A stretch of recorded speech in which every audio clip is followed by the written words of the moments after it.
Qing city के underground black market की neon light वाली रातों में भीड़ भाड़ भरी गलियों के बीच एक हुडेड लड़का धीरे धीरे चलता हुआ अपने आसपास की जगह को ध्यान से ऑब्जर्व कर रहा था। थोड़ी देर बाद वो एक दुकान में गया। उसने दुकान के मालिक से कहा कि वो एक किडनी और एक कॉर्निया बेचना चाहता है, दोनों मिलाकर 27,550 यूएन में। शॉप ओनर ने लिस्ट में लिखते हुए पूछा, क्या तुम सीरियस हो? फिर बोला, पिछले 6 महीने में तुम पहले ही एक किडनी, स्प्लीन, गैबलस्टोन, लीवर का हिस्सा, 1/3 लीवर और स्मॉल और लार्ज इंटेस्टाइन के कुछ हिस्से बेच चुके हो। अगर तुमने दूसरा किडनी भी बेच दिया तो तुम 2 दिन से ज्यादा नहीं जी पाओगे। लड़का स्ट्रेचर पर लेटा हुआ शांत आवाज में बोला, कोई बात नहीं, मेरी सिस्टर बहुत बीमार है, उसे बचाने के लिए कुछ भी करूंगा। शॉप ओनर ने सलाह देने की कोशिश छोड़ी और एक बड़ा बच्चर नाइफ उठाया। उसने बिना रुके प्रोसीजर शुरू किया। कमरे में लड़के की दर्द भरी चीख गूंज उठी। कुछ समय बाद वो लड़का, जो अब डेड मैन वॉकिंग जैसा लग रहा था, एक स्टिक के सहारे घर की तरफ जा रहा था। उसकी आंखों पर बैंडेजेस बंधे थे। उसने बैंडेज हटाया और आसपास देखा। जब उसे लगा कि कोई उस पर ध्यान नहीं दे रहा तो वो मुस्कुराया। उसने रिजेनरेशन इफेक्ट यूज किया और अपने जख्मों को हील किया। फिर उसने वो कैश निकाला जो उसे किडनी और कॉर्निया बेचने से मिला था। उसने मन ही मन कहा कि अब ये पैसे और जो बचाए हुए हैं वो क्लास ट्रांसफर रिचुअल की फीस के लिए काफी होंगे। वो हंसने लगा क्योंकि उसकी बीमार बहन वाली कहानी पूरी तरह झूठ थी। उसका नाम यिलिन था। वो एक ट्रांसमिग्रेटर था, एक ऑर्फन। असल में उसकी कोई सिस्टर थी ही नहीं। जिस दुनिया में वो ट्रांसमिग्रेट हुआ था वहां हर जगह स्पिरिचुअल एनर्जी फैली थी। दुनिया डीमंस और बीस्ट से भरी थी और बहुत सारे डंजन रेल्म्स मौजूद थे। एक ऑर्फन के लिए उस नई दुनिया में सरवाइव करना बहुत मुश्किल था, लेकिन उसे अपनी यूनिक एबिलिटी का पता चला, बॉडी रिजेनरेशन। चोट कितनी भी गहरी क्यों ना हो, उसका शरीर कुछ ही मिनटों में पूरी तरह रिकवर हो जाता था। यहाँ तक कि अगर कोई ऑर्गन या लिम्ब गायब भी हो जाए तो वो फिर से रिजेनरेट हो जाता था। इस एबिलिटी का इस्तेमाल करके उसने अपने ही ऑर्गन्स बेचकर 1 लाख यूएन जमा किए ताकि वो क्लास चेंज फी भर सके, क्योंकि सिर्फ क्लास ट्रांसफर रिचुअल और अवेकनिंग के बाद ही कोई स्ट्रांग बन सकता था। तभी वो इस खतरनाक दुनिया में अपनी जगह बना सकता था और शायद किसी की रक्षा भी कर सके अगर कोई हो तो। आज वही बड़ा दिन था, क्लास ट्रांसफर रिचुअल का दिन। जब यिलिन उस जगह पहुंचा जहां रिचुअल हो रहा था तो 3 लोग उसके पास आए और पूछा कि वो यहाँ क्यों आया है। वो लोग जानते थे कि यिलिन करीब स्टूडेंट है और उन्हें समझ नहीं आया कि वो इतनी बड़ी फीस कैसे अफोर्ड कर पाया। यिलिन ने एक लड़की का हाथ पकड़ा और कहा, मिस वांग, इस ट्रांसफर रिचुअल में शामिल होने के लिए मुझे क्लास ट्रांसफर लोन लेना पड़ा। असल में ये भी झूठ था। वो नहीं चाहता था कि कोई उस पर शक करे। मिस वांग शॉक में थी और उसके साथ आए लड़के बोले कि अगर यिलिन को कोई बेकार प्रोफेशन मिला तो वो जिंदगी भर लोन चुकाता रहेगा। मिस वांग ने कहा, ठीक है, अंदर जाओ और पूरी कोशिश करो। कुछ देर बाद सारे स्टूडेंट्स अंदर आ गए और प्रिंसिपल द्वारा सबको एक एक कर बुलाया जाने लगा। पहला नाम था गुडाओ, क्लास 5 से, जो एक गरीब फैमिली से बिलोंग करता था। प्रिंसिपल ने कहा, हाथ गोल्डन बॉल पर रखो और बॉडी रिलैक्स करो। 1 मिनट बाद प्रिंसिपल ने कहा कि गुडाओ को सपोर्ट टाइप क्लास मिला है, A rank poultry breeder. Students ने आपस में बात की कि गुडाओ अब जिंदगी भर मुर्गियां पालेगा, जबकि प्रिंसिपल ने शांत आवाज में कहा, कोई क्लास बेकार नहीं होती, बेकार लोग होते हैं। अगली स्टूडेंट एक सुंदर लड़की थी जिसने रेड ड्रेस और लेदर बूट्स पहनी थी। उसका नाम था जू नीनी, जिसे देख सभी लड़के और लड़कियां पागल हो गईं और उसका नाम चिल्लाने लगी। प्रिंसिपल ने कहा, गुड जू नीनी। उसने हाथ गोल्डन बॉल पर रखा और अचानक एक फिनिक्स दिखाई दिया, जिसे देखते हुए प्रिंसिपल ने कहा, SSS रैंक फायरमैन। पूरी एकेडमी खुश हो गई। क्विंग सिटी एकेडमी अब गर्व से सिर उठा सकती थी। सभी स्टूडेंट्स इम्प्रेस्ड थे, यिलिन भी। उसे पता था कि एक SSS लेवल फायर मेज एक पूरी आर्मी को टक्कर दे सकता है। प्रिंसिपल ने जू नीनी से कहा कि उसकी ट्रेनिंग प्लान बाद में डिस्कस की जाएगी, क्योंकि उसका SSS क्लास बहुत इंपॉर्टेंट है। इसके बाद यिलिन का नाम पुकारा गया। जब वो स्टेज पर गया तो सब उसके बारे में बातें कर रहे थे कि वो लोन लेकर आया है और शायद बेकार क्लास पाएगा। यिलिन ने जू नीनी की तरफ देखा और खुद से कहा कि वो किसी का साइड कैरेक्टर नहीं बनेगा। उसने अपने हाथ गोल्डन बॉल पर रखे और इंतजार करने लगा कि उसे कौन सा क्लास मिलेगा। अचानक एक अज्यूर ड्रैगन दिखाई दिया और पूरा हॉल नीली रोशनी से भर गया। सब शॉक थे कि एक लोन लेने वाला स्टूडेंट इतना पावरफुल क्लास कैसे पा सकता है। जूनी ने भी हैरान थी। उसे लगा कि यिलिन को भी SSS रैंक क्लास मिला है। प्रिंसिपल खुश था और बोला, यिलिन को कॉम्बैट क्लास मिला है, SSS लेवल फॉरबिडन कर्स मास्टर। लेकिन फिर उसे एहसास हुआ कि फॉरबिडन कर्स मास्टर प्रोफेशन बहुत खतरनाक है। जबकि स्टूडेंट्स हंसते हुए बोले, इतिहास में कोई भी फॉरबिडन कर्स मास्टर 25 साल से ज्यादा नहीं जिया, क्योंकि ये प्रोफेशन अपनी लाइफ फोर्स इस्तेमाल करके स्किल्स चलाता है। आगे बोले कि इसे तो लोन लेकर भी बेकार क्लास मिला है। जो नीनी ने निराश होकर मुंह फेर लिया। यिलिन ने एक्ट किया जैसे वो दुखी हो और प्रिंसिपल को भी उस पर तरस आ गया। उसने यिलिन की पीठ थपथपाई और कहा कि वो अच्छा लड़का है, लेकिन उसकी किस्मत खराब है। यिलिन ने पूछा, सर क्या सारे कर्स मास्टर सच में 25 की उम्र से पहले मर जाते हैं? प्रिंसिपल ने कहा, नेगेटिव मत सोचो, मीनिंगलेस जीने से अच्छा है थोड़े समय के लिए ब्राइट चलना। यिलिन ने प्रिंसिपल का धन्यवाद किया और कहा कि वो सूरज की तरह चमक कर चलना चाहता है और अपनी स्कूल का नाम ऊंचा करना चाहता है। प्रिंसिपल ने फिर कहा कि वो यिलिन और जूनिनी दोनों के लिए स्पेशल ट्रेनिंग तैयार करेगा। यिलिन ने इस बात को मान लिया और हल्की मुस्कान दी। उसे ये सोचकर थोड़ा मजेदार लगा कि लोग सोचते हैं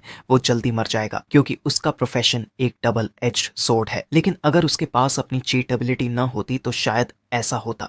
कर्स मास्टर्स का जल्दी मरना उसके लिए कोई बड़ी बात नहीं थी, क्योंकि उसके पास इमोर्टैलिटी थी। क्लास ट्रांसफर के बाद सब लोग घर जाने लगे। यिलिन भी सीधा घर जाने की सोच रहा था, क्योंकि वो थक चुका था और आराम से सोना चाहता था। चलते हुए किसी ने उसे पुकारा। वो जूनिनी थी। उसने यिलिन को टीम बनाने का ऑफर दिया, क्योंकि उसका मानना था कि कर्स मास्टर जितना ज्यादा लड़ते हैं उतनी जल्दी मरते हैं। उसने कहा कि उसका इरादा गलत नहीं है, वो बस एक क्लासमेट के तौर पर मदद करना चाहती है। यिलिन ने यह ऑफर ठुकरा दिया। जूनिनी ने जबरदस्ती नहीं की और बोली कि यिलिन बहुत जिद्दी है और खुद अपनी मौत की तरफ जा रहा है। यिलिन ने उसे नजरअंदाज किया और आगे बढ़ गया।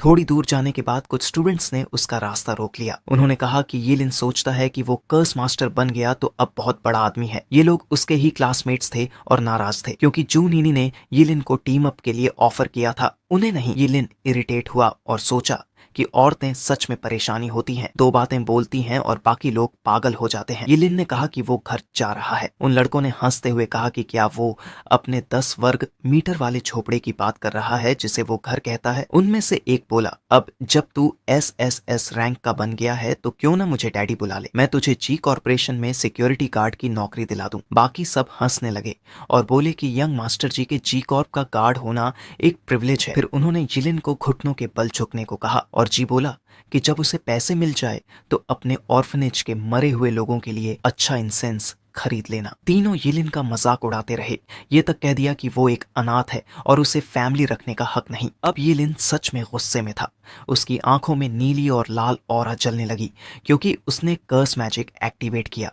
उसने कहा कि उन्होंने उसे ये करने पर मजबूर किया है। तीनों डर गए और बोले कि क्या वो सच में कर्स मैजिक यूज करेगा, ये जानते हुए कि इससे उसकी लाइफ स्पैन घटेगी। यिलिन ने जवाब दिया, क्यों नहीं, तुमने मेरे मरे हुए परिवार का मजाक उड़ाया था। उसने हल्की सी बिजली समन की ताकि उन्हें डराया जा सके। अब वो सब डर गए और बोले कि कर्स मत डालो। यिलिन ने बस हाथ फैलाया और बोला कि अगर हिम्मत है तो आ जाओ। वो तीनों डरकर भाग गए। यिलिन ने कर्स डीएक्टिवेट किया और कहा, कितना बेकार कचरा है, एक मूव में ही भाग गए। वो आगे बढ़ गया, लेकिन उसे महसूस हुआ कि उसका डुओडीनम जल रहा है। उसे नहीं पता था कि जूनिनी ये सब देख रही थी। उसे गुस्सा आया कि यिलिन इतनी छोटी सी बात पर प्रोवोक हो गया और अपनी जान खतरे में डाल दी। उसके लिए यिलिन उसके लायक नहीं था। रात में यिलिन घर पहुंचा। उसने बैग सोफा पर रखा और सिस्टम इंटरफेस खोला। वहां लिखा था कि अगर वो डुओडेनम का थोड़ा हिस्सा सैक्रिफाइस करे तो नॉर्मल लाइटनिंग बोल्ट समन होगा। ब्लैडर सैक्रिफाइस करने पर ब्यूरियल वाटर की यिन थंडर और हार्ट सैक्रिफाइस करने पर डिस्ट्रक्शन पर्पल लाइटनिंग समन होगा। यिन ने सोचा कि अगर उसने सबसे पावरफुल चॉस गॉड थंडर समन किया तो शायद वो मर जाएगा। वो काउच पर लेट गया। उसे चक्कर आने लगे, लेकिन वो जानता था कि ये उसके बॉडी रिकवरी का साइड इफेक्ट है। उसी वक्त यंग मास्टर जी लिंग्यू अपने पिता के पास गया और कहा कि वो यिलिन से बदला लेना चाहता है। उसने आगे कहा कि वो किसी को भेजें जो यिलिन को खत्म कर दे। उसके पिता ने मना किया और कहा कि SSS रैंकर्स यूजर को मारना रिस्क भरा काम है और इसका कोई फायदा नहीं। उन्होंने कहा कि जो बंदा इंसल्ट पर फॉरबिडन स्पेल चला देता है वो इमोशनली अनस्टेबल होता है। उन्होंने सिगरेट बुझाई और कहा कि यिलिन गरीब बैकग्राउंड से है और उसके बेटे को सीखना चाहिए कि दुश्मन की कमजोर जगह पर वार कैसे किया जाता है। अगली सुबह यिलिन क्विंगचैंग एकेडमी पहुंचा। वो लगातार जम्हाइयां ले रहा था, क्योंकि उसे ठीक से नींद नहीं मिली थी। स्टूडेंट्स आपस में उसकी कल की हरकतों के बारे में बात कर रहे थे। तभी किसी ने उसके कंधे पर बॉटल से टैप किया। वो जी लिंग्यू था। बॉटल में दूध था। जिसे वो पीस ऑफरिंग के तौर पर लाया था। साथ में ब्रेकफास्ट भी था। ये लिन थोड़ा कंफ्यूज्ड हुआ, फिर भी उसने दूध ले लिया। पहले उसे लगा कि शायद जी लिंगयू उसे पॉइजन करना चाहता है, लेकिन जी लिंगयू ने कहा कि वो ऐसा कभी नहीं करेगा। उसने कहा कि ये बस उसका थैंक यू कहने का तरीका है। ये लिन ने पूछा, थैंक मी किस बात के लिए? जी लिंगयू ने ऑकवर्ड मुस्कान के साथ कहा कि कल जब ये लिन ने उसे बिजली की तरह स्ट्राइक किया तो वो उसके लिए वेकअप कॉल था।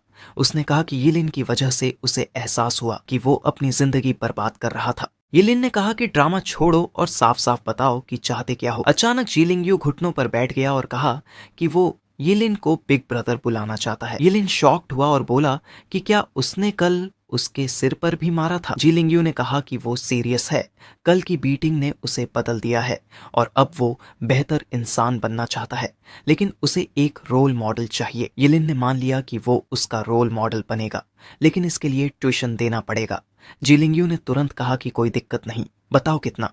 यिलिन ने उसे अकाउंट नंबर दिया और कहा कि पहली टर्म की ट्यूशन 2 मिलियन होगी। जीलिंगयू ने कहा कि इतना तो कुछ नहीं, वो अपने पिता को कह देगा कि पैसे भेज दें। थोड़ी देर बाद फील्ड पर स्टूडेंट्स के टेस्ट के लिए एक नॉविस सीक्रेट रियल्म खोला गया। प्रिंसिपल को उम्मीद थी कि हर एकेडमी के कैंडिडेट्स अच्छा प्रदर्शन करेंगे। सभी अपनी जीत की कामना कर रहे थे। यिलिन और जूनिनी सबसे आगे खड़े थे। प्रिंसिपल के पास खड़े बूढ़े लोग मान रहे थे कि ये दोनों क्विंगचैंग हाई स्कूल के वो स्टूडेंट्स हैं जिन्हें इस साल एसएसएस क्लास प्रोफेशन मिला है। उनके लिए दोनों ही बहुत एक्स्ट्रॉर्डिनरी लग रहे थे। प्रिंसिपल थोड़ा परेशान हुआ और बोला कि उसने यिलिन और जूनिनी दोनों को कहा था कि लो प्रोफाइल रखें, लेकिन ये बच्चे समझते नहीं हैं। दोनों को एक साथ एसएसएस क्लास मिलना बाकियों के लिए चिढ़ाने जैसा है। वो बोला, सच में कितना इरिटेटिंग है ना। फिर वो हंसने लगा और बाकियों की तरफ मुड़कर बोला, क्या हुआ, सबके मुंह बंद हो गए क्या? तीनों बूढ़े आदमी वहां से चले गए, बोलते हुए कि उनके कुछ और काम है। असल में वो प्रिंसिपल से इरिटेट हो गए थे, क्योंकि वो खुद की तारीफ करते नहीं थक रहा था। फिर मोमेंट आया जब सीक्रेट रेल में एंट्री शुरू हुई। सभी एग्जामिनीज एक लहर की तरह एंट्रेंस की तरफ दौड़ पड़े। एंट्री से पहले जूनिनी ने एक बार फिर यिलिन से कहा कि वो उसके साथ टीम बना ले, लेकिन यिलिन ने फिर से मना कर दिया। इससे जूनिनी को लगा कि वो बहुत एरोगेंट है। उसने सोचा कि अगर वो खुद मरने को इतना ईगर है तो उसे रोकने की जरूरत नहीं। यिलिन ने उसे इग्नोर किया और सीक्रेट रेल में एंट्री कर ली। अंदर पहुंचते ही उसे महसूस हुआ कि वो अकेला है। उसने सोचा कि ये रैंडम टेलीपोर्टेशन है। तभी उसके सामने एक लेवल 1 लेपर्ड कैट दिखाई दी। यिलिन बिल्कुल भी नहीं डरा, बल्कि एक्साइटेड हुआ। उसने सोचा कि ये उसके फॉरबिडन स्पेल को टेस्ट करने के लिए परफेक्ट एनिमी है। उसने तुरंत हमला किया और बिना किसी स्ट्रगल के उसे मार दिया। उसे 10 एक्सपीरियंस पॉइंट्स मिले, लेकिन वो डिसअपॉइंटेड हुआ और बोला कि ये बहुत कम है। उसने आगे कहा कि अगर उसे लेवल 2 तक जाना है तो उसे ऐसे 100 लेपर्ड कैट्स को मारना पड़ेगा। इसलिए उसने कोई और तरीका सोचने का फैसला किया। थोड़ी देर बाद यिलिन के पीछे 100 तरह के मॉन्स्टर्स दौड़ रहे थे। वो हंसते हुए भाग रहा था, सोचते हुए कि ये वेव उसे अच्छा खासा एक्सपीरियंस देगी। इनमें से कुछ मॉन्स्टर्स के बॉडी का आधा हिस्सा ह्यूमन जैसा था। यिलिन ने दौड़ना रोका और उनकी तरफ मुड़कर कहा कि वो अपना नया फॉरबिडन कर्स टेस्ट करना चाहता है। फिर उसने डिस्ट्रक्टिव सर्च कास्ट किया। ये कर्स इतना डरावना था कि उसकी स्ट्रेंथ, एजिलिटी और स्पिरिट दोगुनी हो गई। उसने बर्निंग रीइंकार्नेशन एक्टिवेट किया और सोचा कि अब अगर कोई लेवल 10 मॉन्स्टर भी सामने आ गया तो वो उसकी वर्ल्ड एंडिंग थंडर स्ट्राइक नहीं झेल पाएगा। यिलिन ने मॉन्स्टर्स पर हमला किया और बिना हिचकिचाहट उन्हें काटने लगा, लेकिन उसने महसूस किया कि सिर्फ 5 मिनट के अंदर वो विजिबली बूढ़ा दिखने लगा था। इसलिए उसने तुरंत बर्निंग रीइंकार्नेशन रोक दिया ताकि उसकी अनडाइंग बॉडी किसी को दिखाई न दे। उसने अब वाइटैलिटी प्रिजर्वेशन स्पेल यूज किया। फिर उसने अपना लेफ्ट आर्म सैक्रिफाइस किया और जमीन पर हाथ रखकर वर्ल्ड एंडिंग फ्यूरी फॉरबिडन कर्स एक्टिवेट किया, जिसकी मदद से उसने एक लेवल 3 ग्रे वुल्फ मारा। 30 एक्सपीरियंस पॉइंट्स मिले। फिर level 5 two headed snake 50 experience points.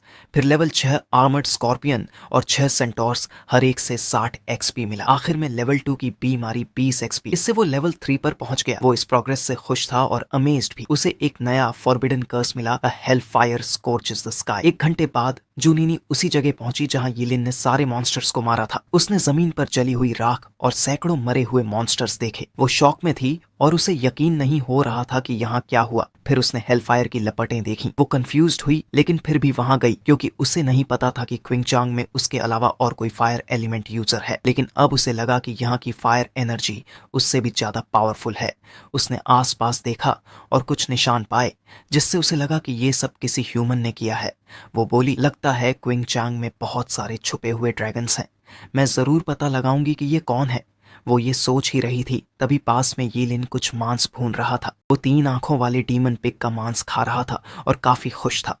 उसे लगा कि आज वो ज्यादा खा रहा है क्योंकि उसके शरीर ने पहले बहुत ज्यादा एनर्जी खर्च की थी। खाना खत्म करने के बाद उसने सोचा कि अब वो किसी दूर जगह जाकर और ग्राइंड करेगा। लेकिन जैसे ही वो जाने लगा, चूनीनी अचानक वहां आ गई और बोली, यीलिन तुम यहाँ क्या कर रहे हो? यीलिन परेशान हो गया। उसे डर था कि कोई उसकी सीक्रेट एबिलिटी न जान जाए। उसने मुस्कुराते हुए कहा कि वो बस कुछ रोस्ट कर रहा था खाने के लिए।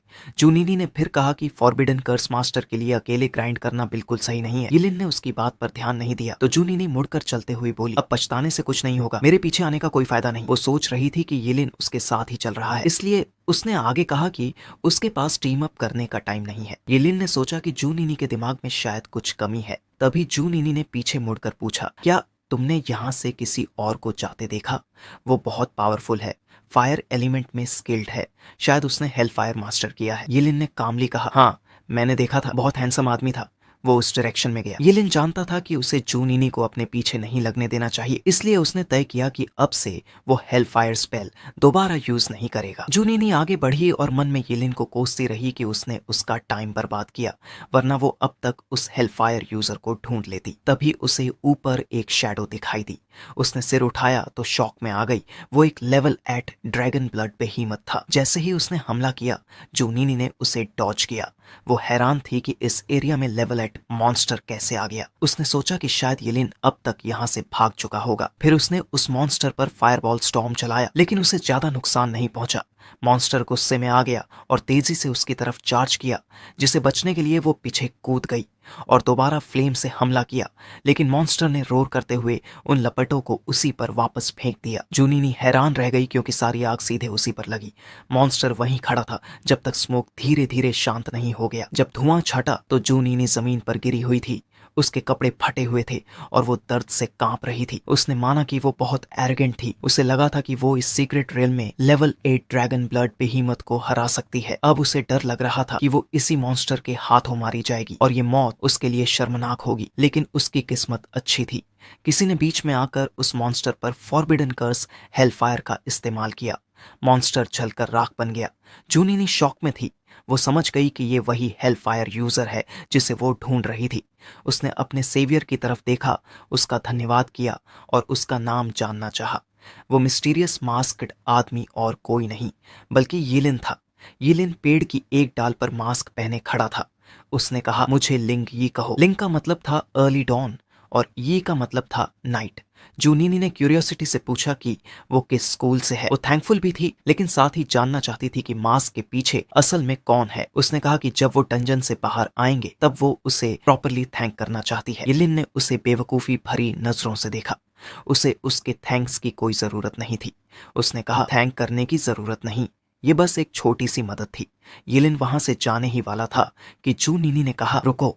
वो उठने की कोशिश कर रही थी लेकिन यिलिन ने कहा, मेरे पीछे मत आओ, आगे और भी स्ट्रॉन्ग मॉन्स्टर्स हैं, वहां तुम्हारे लिए जगह नहीं है। और हाँ, पहले अपने कपड़े ठीक कर लो। ये सुनकर जूनीनी को एहसास हुआ कि उसके कपड़े फटे हुए हैं। वो लाल पड़ गई और जमीन पर झुककर खुद को ढकने लगी। मन ही मन चाहती थी कि जमीन फट जाए और वो उसमें समा जाए। जब उसने सिर उठाया तो देखा कि वो मिस्टीरियस लिंग ये जा चुका था। जूनीनी चिल्लाई, लिंगी, एक दिन मैं तुम तक जरूर पहुंचूंगी, तुम्हारे बराबर खड़ी रहूंगी। उधर येलिन पेड़ों की डालियों पर कूदता हुआ दूर जा चुका था। वो सोच रहा था कि जो अभी हुआ उसे जूनीनी अब उसके पीछे नहीं पड़ेगी। उसने उस पर काफी टाइम वेस्ट किया था और अब उसे जल्दी लेवल अप करना था। उसने अपना स्टेटस विंडो खोला और देखा कि उसे नया फॉरबिडन कर्स मिला है, अनडाइंग। इस स्किल में उसे अपनी 2 और आधी साल की लाइफ स्पैन सैक्रिफाइस करनी थी ताकि एक फेटल इंजरी को टाला जा सके। यिलिन बोला, सीरियसली ये क्या है? इसलिए फॉरबिडन स्पेलकास्टर वाकई शॉर्ट लिव्ड क्लास है, हमेशा लाइफ स्पैन से खेलते रहते हैं। लेकिन फिर उसे लगा कि ये स्किल उसके लिए बोनस की तरह है। इस कर्स से वो किसी भी फैटल ब्लो को नलिफाई कर सकता था। मतलब अगर कोई पीछे से उसके दिल में भी वार करे तब भी उसे फर्क नहीं पड़ेगा। और इस स्किल से वो ऐसे कर्सेस भी यूज कर सकता था जिनमें हार्ट या सिर सैक्रिफाइस करना पड़ता है, वो अब उन्हें एक बार सेफली यूज कर सकता था। जिसे यिलिन खुश था, ये स्किल बहुत यूजफुल थी। अब वो बिना किसी डर के लेवल ग्राइंड कर सकता था, कोई उसे रोक नहीं सकता था। 3 दिन बीत गए और ये टेस्ट का आखिरी दिन था। सारे बूढ़े लोग नोविस सीक्रेट रियल्म के एंट्रेंस पर इकट्ठा हुए। क्विंग चांग एकेडमी के प्रिंसिपल ने अपने पुराने साथियों का घमंडी लहजे में स्वागत किया। शॉर्ट हेयर्ड आदमी प्रिंसिपल सू ने पूछा, इतना शो ऑफ किस बात का? मान लिया कि तुम्हारे पास 2 SSS रैंक जॉब चेंजर्स हैं, तो क्या? दूसरे ने कहा, यहाँ क्लास रैंक से ज्यादा लेवल भी इंपॉर्टेंट होता है। रेड हेयर प्रिंसिपल ने भी हामी भरी और कहा कि क्विंगचांग के सीक्रेट रियलम टेस्ट का हाईएस्ट रिकॉर्ड अब तक लेवल 11 है, जो अभी तक टूटा नहीं। उसने प्रिंसिपल सू की तरफ देखा और कहा कि अगर उसे सही याद है तो वो स्टूडेंट प्रिंसिपल सू की यूनशिया एकेडमी से था। प्रिंसिपल सू ने कहा कि हाँ, वो सही है, और वो भी सोच रहा था कि क्या इस साल कोई नया रिकॉर्ड बनेगा। क्विंगचांग एकेडमी के प्रिंसिपल ने कहा, देखते हैं, मेरे स्टूडेंट्स जरूर सबको सरप्राइज कर देंगे। तभी एक अनएक्सपेक्टेड आदमी वहां आया और बोला कि क्या वो उनके साथ ज्वाइन कर सकता है। वो था जू किंग सिंह, जू नीनी का पिता। प्रिंसिपल सू ने कहा, काफी समय बाद मिल रहे हैं। क्विंगचांग एकेडमी के प्रिंसिपल ने कहा, यह तो सम्मान की बात है। जू किंग सिंह क्विंगचांग सिटी का टॉप एस्ट्रोलॉजर था। फॉर्मेलिटीज खत्म होने के बाद जू किंग सिंह ने अपनी बेटी के बारे में पूछा, क्या उसने कोई परेशानी की? प्रिंसिपल ने जवाब दिया, नहीं, बिल्कुल नहीं। जू नीनी तो हमारी एकेडमी की प्राइड है। तभी सबने देखा कि कोई डंजन से बाहर आ रहा है। टाइम अभी खत्म नहीं हुआ था, फिर भी कोई बाहर निकल आया था। वो कोई और नहीं, जू नीनी ही थी। वो बाहर आई और सारे प्रिंसिपल्स को ग्रीट किया, फिर अपने पिता को देखा। उसके पिता ने पूछा कि वो इतनी जल्दी क्यों बाहर आ गई, और प्रिंसिपल ने पूछा कि उसका करंट लेवल क्या है। जू नीनी ने कामली कहा, लेवल 12। सभी प्रिंसिपल शॉक में रह गए। रिकॉर्ड टूट चुका था। उसका प्रिंसिपल बहुत खुश हुआ और बोला कि उसकी स्टूडेंट सच में फायर मेज कहलाने लायक है। जू किंग सिंह अपनी बेटी के पास गया और कहा, तू बहुत जिद्दी है, अगर थोड़ी देर और ग्राइंड करती तो लेवल 13 तक पहुंच जाती। जू नीनी ने जवाब दिया, डंजन बहुत बोरिंग हो गया था। लेवल 10 के आसपास मॉन्स्टर्स मिलना मुश्किल था और रिवॉर्ड भी बहुत कम। असल में जू नीनी जल्दी बाहर इसलिए आई थी ताकि वो लिंग यी को ढूंढ सके, क्योंकि सबसे पहले बाहर आने का मतलब था कि वो बाद में आने वाले सबको देख सकती थी। उधर सीक्रेट रिल्म के अंदर यिलिन ने अचानक जोर से छींक मारी। वो हैरान था क्योंकि वहां का तापमान ठंडा नहीं था। वो सोचने लगा, अचानक छींक क्यों आई? कोई मुझे कर्स कर रहा है क्या? लेवल 10 एरिया के सारे मॉन्स्टर्स पहले ही खत्म हो चुके थे, तो यिलिन ने सोचा कि शायद वो बहुत ज्यादा ग्राइंड कर चुका है, अब उसे अपने सर्च एरिया को और बढ़ाना होगा। उसने अपना हाथ उठाया और नया फॉरबिडन कर्स ट्राई करने का सोचा। Instantaneous range. ये फॉरबिडन कर्स कास्टिंग में एक ऑर्गन सैक्रिफाइस करना पड़ता था, ऑर्गन के इंपॉर्टेंस के हिसाब से। इसके साथ उसे 10 गुना एजिलिटी मिलती थी, जिसकी लिमिट थी 1 घंटा। यिलिन ने बिना वक्त गंवाए 10 गुना एजिलिटी बढ़ाने वाला फॉरबिडन कर्स एक्टिवेट किया, जिसमें उसने अपना किडनी सैक्रिफाइस किया, और उसे महसूस हुआ कि यह सेंसेशन जबरदस्त था। अब उसकी स्पीड इतनी तेज थी कि लेवल 50 असैसिन भी उसका मुकाबला नहीं कर सकता था। यिलिन बिजली की तरह आगे बढ़ा, इतनी तेजी से कि हवा में सोनिक बूम हुआ और उसके रास्ते में आने वाली हर चीज नष्ट हो गई।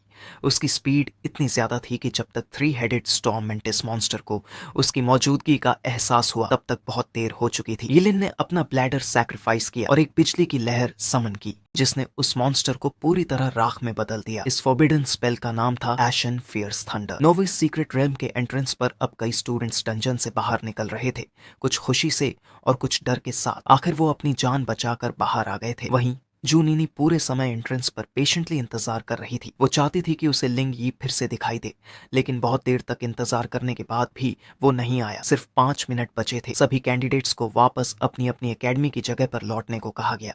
अब लग रहा था कि इस साल का हाईएस्ट रिकॉर्ड जू नीनी के नाम रहेगा। इसका मतलब था कि क्विंगचांग एकेडमी को इस साल 2 SSS रैंक स्टूडेंट्स मिलने के साथ ही बहुत लक भी मिला है। लेकिन बात यह थी कि उस एकेडमी का दूसरा SSS स्टूडेंट अब तक डंजन से बाहर नहीं आया था। अब काउंटडाउन में 3 मिनट बाकी थे। जैसे ही जू नीनी ने यह सुना, उसने सोचा कि कहीं वो उस आदमी को मिस तो नहीं कर गई जो डंजन से बाहर आया। लेकिन उसने जल्दी ही सोचा कि ये पॉसिबल नहीं है। वो तब से डंजन के एंट्रेंस को ही देख रही थी जब से वो बाहर आई थी। तभी डंजन का एंट्रेंस गोल्डन लाइट से चमकने लगा। इसका मतलब था कि कोई बाहर आ रहा है। जूनीनी को पूरा यकीन था कि ये लिंग ये होगा, लेकिन जब उसने देखा तो बाहर आने वाला ये लिन था। वो शॉक में बोली, क्यों ये लिन, क्यों? यिलिन उसके बेवकूफी भरे सवाल से कंफ्यूज हो गया। टाइम खत्म हो गया तो बाहर निकलना था, इसमें क्या प्रॉब्लम है? जूनीनी ने खुद को संभाला और ठंडे लहजे में कहा, तुम कायर हो और मुझसे दूर रहो। यिलिन ने गुस्से में दांत भींचे। ये लड़की पागल है क्या? तभी प्रिंसिपल उसके पास आया और पूछा कि वो किस लेवल तक पहुंचा है। प्रिंसिपल को ज्यादा उम्मीद नहीं थी, बस क्यूरियोसिटी थी कि उसका दूसरा एसएसएस स्टूडेंट कहां तक पहुंचा। यिलिन ने कामली जवाब दिया, लेवल 16। सारे लोग शॉक में रह गए। लेवल 1 से 16 तक पहुंचने के लिए करीब 1,20,000 एक्सपी पॉइंट चाहिए होते हैं और नोविस सीक्रेट रियलम में हाईएस्ट लेवल मॉन्स्टर सिर्फ लेवल 10 का था। लेवल 10 मॉन्स्टर मारने पर सिर्फ 100 एक्सपी मिलता है, मतलब ये लिन ने लगभग 1200 लेवल 10 के मॉन्स्टर्स मारे थे। ये कैसे पॉसिबल है? सबके मन में यही सवाल था, जबकि प्रिंसिपल ने ये लिन की जमकर तारीफ की और कहा कि वो क्विंग चैंग एकेडमी का प्राइड है। ये लिन की प्रतिभा देखकर जू किंगसिंग ने भी उसे बधाई दी। इससे जू नीनी इरिटेटेड हो गई। उसने ठंडे स्वर में कहा, ये लिन के प्रोफेशन के हिसाब से लेवल 16 में क्या खास बात है? वो एक फॉरबिडन कर्स मास्टर है। अगर वो बार बार फॉरबिडन कर्स यूज करेगा तो जल्दी लेवल बढ़ना नॉर्मल है। बाकी प्रिंसिपल्स को उसकी बात रीजनेबल लगी। भीड़ में भी कई लोग यही सोचने लगे कि येलिन शायद पागल है जो फॉरबिडन कर्स को इतने रेकलेस तरीके से यूज कर रहा है। सब जानते थे कि कर्स मास्टर्स ज्यादा नहीं जीते और येलिन की लेवलिंग की स्पीड देखकर सबको लगा कि वो 20 साल की उम्र तक भी जी नहीं पाएगा। लोग बोले, ये अपनी जान देकर फेम कमा रहा है, बेवकूफी है। कुछ लोगों ने कहा कि ये लिन बस दूसरों को जेलस करने के लिए ऐसा कर रहा है, लेकिन एक दिन जान देकर इसकी कीमत चुकानी पड़ेगी। तभी लॉन्ग हेड प्रिंसिपल येलिन के पास आया और बोला, स्टूडेंट येलिन, आखिर क्यों कर रहे हो ये सब? सच बताओ, क्या प्रिंसिपल गांव ने तुम्हें मजबूर किया? वो तुम्हारी जान को स्कूल की शान के बदले में ट्रेड कर रहा है? प्रिंसिपल गांव गुस्से में बोला, क्या बकवास कर रहे हो तुम? मैं अपने स्टूडेंट्स की जान से खिलवाड़ नहीं करता। येलिन ने हल्की सी एक्ट करते हुए कहा, किसी ने मुझे मजबूर नहीं किया, ये सब मेरी मर्जी से है। मैं गरीब फैमिली से आया हूँ और हमेशा सबने मुझे नीचा दिखाया। अब जब मौका मिला है तो मैं पीछे नहीं हटूंगा। अगर मैं अपने सबसे ब्राइट मोमेंट पर भी खत्म हो जाऊं, मुझे फर्क नहीं पड़ेगा। मैं चाहता हूँ कि सब जाने मैं ये कर सकता हूँ। उसकी बात खत्म होते ही जू किंगसिंग ने ताली बजाई और कहा, बहुत अच्छा कहा, इस लड़के के अंदर एम्बिशन है। वैसे भी ये इस साल के बिगिनर सीक्रेट रेल्म टेस्ट का सबसे हाई लेवल स्टूडेंट है, इसमें कोई शक नहीं, ये नंबर 1 है। फिर जू किंगसिंग ने खुद को येलिन से परिचित कराया और कहा, मैं जू नीनी का पिता हूँ। अगर तुम्हें भविष्य में कभी मदद चाहिए तो मुझसे संपर्क करना। ये सुनकर जू नीनी नाराज हो गई और बोली, आप क्यों मान रहे हैं कि येलिन नंबर 1 है? जब लिंग ये बाहर आएगा उसका लेवल येलिन से कम नहीं होगा। उसके पिता ने कहा, ऐसा है क्या? ये टैलेंटेड लिंग ये आखिर है कौन? बाकी प्रिंसिपल्स ने भी आपस में पूछा कि क्या उनके किसी स्टूडेंट का नाम लिंग ये है, लेकिन किसी ने भी ऐसे स्टूडेंट का नाम नहीं सुना था। फिर भी जू नीनी कॉन्फिडेंटली बोली, लिंग ये एक सच्चा हेवंस प्राइड है। जब वो डंजन से बाहर आएगा सब कुछ साबित हो जाएगा। येलिन मन ही मन जू नीनी को कोस रहा था। ये लड़की चुप क्यों नहीं रह सकती? वो इस ड्रामा से तंग आ चुका था। उसने प्रिंसिपल गाओ और जू किंगसिंग को बाय कहा और वहां से चला गया। अब वो बस घर जाकर आराम करना चाहता था। थोड़ी देर बाद टाइम खत्म हो गया और novice secret realm test officially खत्म हुआ, लेकिन जू नीनी अब भी कंफ्यूज थी। लिंग ये कहाँ गया? क्या जब मैं येलिन से बात कर रही थी वो चुपके से निकल गया? वो गुस्से में येलिन को ही दोष देने लगी। तभी उसके पिता ने उसके कंधे पर हाथ रखा और पूछा, क्या तुम्हें सच में लगता है कि लिंग ये इतना जीनियस है? उसने कहा, हाँ, उसने मेरी जान बचाई थी। जू किंगसिंग को अब समझ आया कि उसकी बेटी जल्दी डंजन से बाहर इसलिए आई थी ताकि वो उस मिस्टीरियस लिंगी को ढूंढ सके, लेकिन उसे थोड़ा अजीब लगा। उसने पूछा, क्या तुम्हें लगता है कि येलिन ही वो लिंग ये हो सकता है जिसे तुम ढूंढ रही हो? ये सुनकर जू नीनी ने जोर से मना किया। वो बोली, पापा आप क्या सोच रहे हैं? वो कायर येलिन कभी लिंग ये जैसा कैसे हो सकता है? उसने कहा कि येलिन ने तो डंजन में ड्रैगन ब्लड बेहेमथ को देखकर डरकर भाग लिया था और लिंग ये की फायर एलिमेंट मास्टरी बहुत हाई थी। येलिन को ऐसी चीजों के बारे में क्या पता होगा? उधर अपने अपार्टमेंट में येलिन फिर से एक जोरदार स्नूज के साथ उठ बैठा। वो बोला, कौन मेरी पीठ पीछे बातें कर रहा है? पक्का वो बेवकूफ जू नीनी ही होगी। तभी दरवाजे पर नॉक हुआ। येलिन ने पूछा, कौन है? दरवाजा खोलते ही उसने सामने खड़े एक मोटे आदमी को देखा। वो आदमी बोला, मेरा नाम मिस्टर वैंग है, मैं Qing Chang brain king oral liquid limited company का मैनेजर हूँ। वो कुछ समय से येलिन को ढूंढ रहा था और अब जाकर मिला था। येलिन ने उसे अंदर बुलाया और पूछा, क्या काम है? मिस्टर वैंग बोला, मेरे पास तुम्हारे लिए गुड न्यूज है। सुना है तुमने सक्सेसफुल प्रोफेशन चेंज किया और क्विंग चैंग के बिगिनर सीक्रेट रेल में हाईएस्ट लेवल रिकॉर्ड भी तोड़ा। इसलिए हमारी कंपनी चाहती है कि तुम हमारे प्रोडक्ट के ब्रांड एम्बेसडर बनो। पेमेंट भी बहुत अच्छी होगी। येलिन ने पूछा, कितनी पेमेंट? मिस्टर वैंग ने 3 उंगलियां उठाई, मतलब 3 मिलियन। फिर उसने येलिन को एक छोटी सी बोतल दी और कहा कि इसे ट्राई करो। ये उनकी कंपनी का नया प्रोडक्ट था, ब्रेन किंग ओरल लिक्विड। उसने बताया कि ये ड्रिंक दिमाग को स्ट्रांग बनाती है, इंटेलिजेंस बढ़ाती है और सेल रीजनरेशन में भी मदद करती है। एक बॉटल पीने से आदमी कई साल छोटा महसूस करता है। साथ ही कंपनी ने 10x रिफंड गारंटी दी थी अगर प्रोडक्ट काम न करे। येलिन ने सोचा, 3 मिलियन मतलब मेरे कई किडनीज के बराबर। उसने बॉटल खोली और ड्रिंक पी ली। टेस्ट थोड़ा मीठा था। अचानक उसे चक्कर आने लगे और वो वहीं बेहोश हो गया। येलिन के सोफे पर पड़े होने के दौरान मिस्टर वैंग ने किसी को कॉल किया और बोला, येलिन ने बॉटल का सारा कंटेंट पी लिया है। उसने बैकअप प्लान तैयार रखे थे लेकिन उनकी जरूरत नहीं पड़ी। वो बोला, येलिन तो बहुत आसान टारगेट निकला। थोड़ी देर बाद रात में एक अबैंडन्ड वेयरहाउस में मिस्टर वैंग येलिन को अपने बॉस के पास लेकर पहुंचा। उसे नहीं पता था कि उसका बॉस एक आम स्टूडेंट के लिए इतनी मेहनत क्यों कर रहा है, लेकिन सवाल पूछने की उसकी हिम्मत नहीं थी। उसका बॉस वही ब्लैक मार्केट शॉप ओनर था जिससे यीलिन ने अपने ऑर्गन्स बेचे थे। उसने मिस्टर वैंग से कहा, अब तुम जा सकते हो, मेरे आदेश के बिना कोई अंदर नहीं आएगा, अगर कोई रूल तोड़ा तो मारा जाएगा। मिस्टर वैंग बोला, यस सर, और वेयरहाउस से चला गया। वो लालची शॉप ऑनर यीलिन के पास झुक गया और बोला, ये वही लड़का है जिसने मुझे लीवर, कोरोनरी आर्टरीज, गैबलेट, किडनीज, स्प्लीन, लार्ज और स्मॉल इंटेस्टाइन बेचे थे, और अब देखो ये सारे ऑर्गन फिर से रिजेनरेट हो गए हैं। अविश्वसनीय, ये तो कमाल है। वो अपनी लालच भरी सोच में खो गया। अगर मैं इसके शरीर का सीक्रेट जान लूं तो मैं ऑर्गन रिजेनरेशन का मास्टर बन जाऊंगा। मुझे सुप्रीम पावर और वेल्थ मिल जाएगी। दुनिया के सबसे पावरफुल लोग भी मेरे आगे झुकेंगे। इतना कहते ही उसे अचानक आवाज सुनाई दी। उसने पीछे मुड़कर देखा और शॉक में जम गया। यिलिन एक चेयर पर बैठा था, हाथ और पैर क्रॉस किए हुए, बिल्कुल आराम से। शॉप ओनर हैरान था। ये कैसे हो सकता है? मेरी स्लीपिंग ड्रग तो हाथी को भी 6 घंटे तक सुला सकती है। लेकिन यिलिन को उसकी बेवकूफी भरी पोषण की कोई परवाह नहीं थी। वो बस ये सोच रहा था कि शॉप ओनर उसे ढूंढकर यहाँ तक कैसे पहुंचा। जी यूजीन ने खुद को संभाला, अपनी ब्लेड निकाली और बोला, अब जब मेरी कैश काउ जाग चुकी है तो मैं पोलाइट नहीं रहूंगा। साफ साफ सरेंडर कर दो। मैं वादा करता हूं तुम्हारा कोई लिम नहीं काटूंगा। जी यूजीन की प्रोफेशन थी लेवल 20 के फैंटम ब्लेड मास्टर की। यिलिन को समझ आ गया कि उसने भी जॉब चेंज कर लिया है और उसका लेवल उससे ज्यादा है। अब यिलिन के पास सीरियस होने के अलावा कोई ऑप्शन नहीं था। उसे पता था कि अगर वो फायर एलिमेंट यूज करेगा तो पूरा वेयर हाउस जल जाएगा। इसलिए उसने शांत रहने का फैसला किया और दूसरा कर्स यूज करने की सोची, इटर्नल फ्रीजिंग गेज। ये फॉरबिडन कर्स उसकी आंखें सैक्रिफाइस करता था और जो भी उसके सामने आता वो फ्रीज हो जाता। इसका असर ये था कि कर्स के बाद यिलिन हमेशा के लिए अंधा हो जाता। फिर भी यिलिन ने स्पेल एक्टिवेट किया जिससे जी यूजीन की लोअर बॉडी तुरंत बर्फ में जम गई। वो शॉक में बोला, ये क्या हो रहा है? ये कौन सा कर्स है? उसने तलवार से आइस तोड़ने की कोशिश की लेकिन कुछ नहीं हुआ। धीरे धीरे आइस फैलता गया और उसका पूरा शरीर फ्रीज हो गया, सिर्फ सिर बाहर रह गया। जी यूजीन डरते हुए बोला, इम्पॉसिबल, वो लेवल 16 पर है और मैं लेवल 20। फिर भी उसने मुझे एक ही मूव में हरा दिया। ये आखिर किस किस्म का मॉन्स्टर है? अब जब जी यूजीन पूरी तरह इमोबिलाइज हो गया तो यिलिन ने उससे पूछा, मेरी ऑर्गन रिजेनरेशन एबिलिटी के बारे में और कौन जानता है? जी यूजीन ने जवाब दिया, मेरे अलावा कोई नहीं। ऐसी डिस्कवरी मैं किसी को क्यों बताऊंगा? यिलिन ने उसकी बात मान ली और फैसला किया कि वो उसे जल्दी और पेनलेस मारेगा। उसने मुक्का उठाया और उसे जोर से मारा। यूजीन का शरीर टूटकर बर्फ के टुकड़ों में बिखर गया। फिर यिलिन ने बची हुई स्लीपिंग ड्रग की एनर्जी अब्सॉर्ब की और अपना स्टमक सैक्रिफाइस किया। फिर उसने बाहर खड़े गार्ड्स पर बिजली गिराई। सिर्फ एक गार्ड को जिंदा छोड़ा पूछताछ के लिए। वो डर के मारे कांप रहा था। यिलिन ने पूछा, तुम्हारा असली बॉस कौन है? वो बोला, मैं नहीं बता सकता, वरना वो मुझे मार देगा।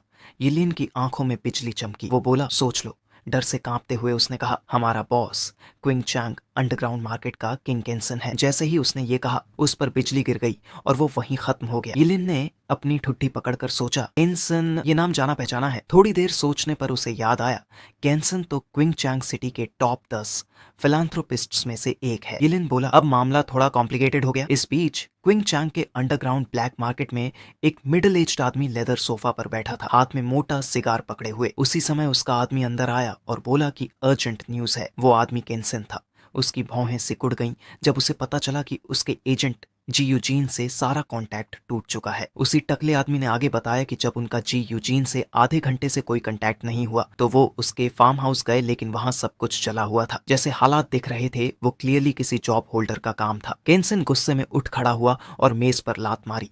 साथ ही अपने लोगों को आदेश दिया, जिसने ये किया है उसे तुरंत ढूंढो, किसी भी कीमत पर। अगले दिन यिलिन जी फैमिली के ग्रैंड रेजिडेंस पहुंचा। वहां जी लिंगयू ने उसका गर्मजोशी से स्वागत किया। वो पिछली मुलाकात के बाद से यिलिन का वफादार फॉलोअर बन चुका था। जैसे ही उसे पता चला कि यिलिन आ रहा है उसने तुरंत लोगों को भेजकर उसे पिक करवाया। जी लिंगयू ने थोड़ा झिझकते हुए कहा कि उसने यिलिन के कहे हुए 2 मिलियन युआन के बारे में अपने पिता से बात कर ली है। लेकिन यिलिन ने उसे बीच में ही रोक दिया और बोला, तुम्हें लगता है मैं इतना पेटी हूं कि पैसे की बात करोगे? तुम अब मेरे अंडर हो, ये सब छोटी बातें हैं। ये सुनकर जी लिंगयू खुश हो गया।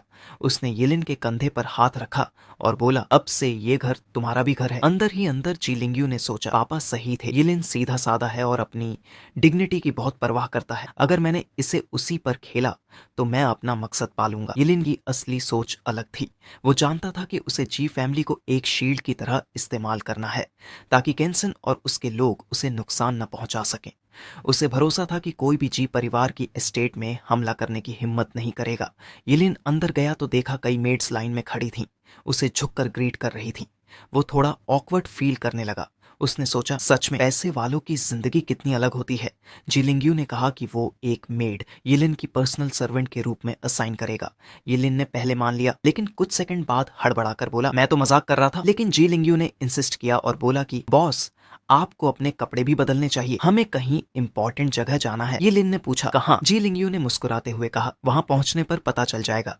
कुछ देर बाद वो दोनों पहुंचे क्विंगचांग एनुअल ऑक्शन में। जी लिंग्यू ने बताया कि ये सिटी का सबसे ग्रैंड ऑक्शन वेन्यू है। अंदर पहुंचकर जी लिंग्यू ने कहा कि वो ये लिन को शहर के कुछ इंपॉर्टेंट लोगों से मिलवाएगा। लेकिन ये लिन ने कहा, पहले खाना खाते हैं, तुम अपने काम में लगो। अंदर ही अंदर जी लिंग्यू ने सोचा, ये बंदा अभी भी बहुत नाइव है, गरीब बैकग्राउंड के कारण एक्सपीरियंस नहीं है। ये लिन आराम से खाना खाने लगा क्योंकि उसने पहले अपना स्टमक सैक्रिफाइस किया था। अब उसे एनर्जी की भरपाई करनी थी। खाते हुए किसी ने पूछा, तुम यहाँ क्या कर रहे हो? ये लीन ने मुड़कर देखा। वो झूनीनी और उसकी फ्रेंड लू यानवेई थी। लू यानवेई ने पूछा, ये कौन है? यिलिन ने मन में कहा, फिर से ये लड़की, ये हर बार मेरे सामने ही क्यों आ जाती है? जूनीनी ने चिढ़कर कहा, ये वही डरपोक है जो नोविस सीक्रेट रेल में मॉन्स्टर देखकर भाग गया था। वो यिलिन को बैड लक मानती थी। यिलिन हल्के से मुस्कुराया और मन में सोचा, काश इसे पता होता कि मैं ही असली लिंग यी हूँ जिस पर ये मरती है। उसी वक्त जी लिंग यू अपने दोस्तों के साथ पहुंचा और गर्व से यिलिन का परिचय करवाया, कहते हुए कि ये मेरे सुपीरियर हैं। ग्रुप के लोग हैरान हो गए और मजाक उड़ाते हुए बोले, तुम्हें बॉस होना चाहिए, ये नहीं। लेकिन जी लिंग यू ने गंभीरता से कहा, यिलिन कोई आम इंसान नहीं है, उसका लेवल अब बहुत हाई है। सब शॉक्ड रह गए जब पता चला कि यिलिन ने नोविस सीक्रेट रेल में लेवल 16 हासिल किया था। उनके और यिलिन के बीच का गैप देखकर सब दंग रह गए। यिलिन ने शांत होकर कहा, इतना शॉक मत लो, मैं चाहूं तो तुम्हें भी हेल्प कर सकता हूं लेवल अप करने में। अगर हम सिटी से बाहर जा पाएं तो अपकमिंग मेजर एग्जाम में अच्छे रिजल्ट्स मिल सकते हैं। सब एक्साइटेड हो गए। लेकिन जी लिंग यू ने कहा, प्रॉब्लम यह है कि मेजर एग्जाम से पहले सिटी छोड़ना फॉरबिडन है ताकि कोई बाहरी मदद न ले सके। यिलिन ने हल्का सा हिंट दिया, एग्जाम साइट तक जाने का सफर ही एक अच्छा मौका हो सकता है लेवल अप करने का। बस मुझे थोड़ा इक्विपमेंट चाहिए होगा। जी लिंग्यू ने तुरंत कहा, इक्विपमेंट की कोई कमी नहीं, ऑक्शन से जो चाहिए ले लो, मेरे पिता सब खर्च उठाएंगे अगर इससे हमारे रिजल्ट्स बेहतर हो। ये लिन थोड़ा सरप्राइज्ड हुआ, लेकिन जी लिंग्यू ने उसे अश्योर किया कि पैसे कोई इश्यू नहीं है। ऑक्शन शुरू हुआ। एक खूबसूरत होस्टेस स्टेज पर आई और बोली, वेलकम एवरीवन, मैं हूँ क्विंगचिंग, इस ऑक्शन हाउस की होस्ट। उसने सबको शुभकामनाएं दी और बोली, आशा है आप सब वो चीज पाएंगे जो आप चाहते हैं। फिर अप्लॉज गूंज उठा। पहला आइटम था epic fire type skill scroll, जो मेज के लिए था, जिसकी स्टार्टिंग बिड 5 लाख युवन। बिडिंग तेजी से बढ़ी और 3 मिलियन तक पहुंच गई। और वो बिड लगाने वाला कोई और नहीं बल्कि जू किंग सिंह यानी जू नीनी का पिता था। जबकि यिलिन ने मुस्कुराते हुए सीन देखा, उसे समझ आ गया कि जू किंग सिंह अपनी बेटी के लिए स्किल खरीद रहा है। लेकिन अंदर से यिलिन संतुष्ट था।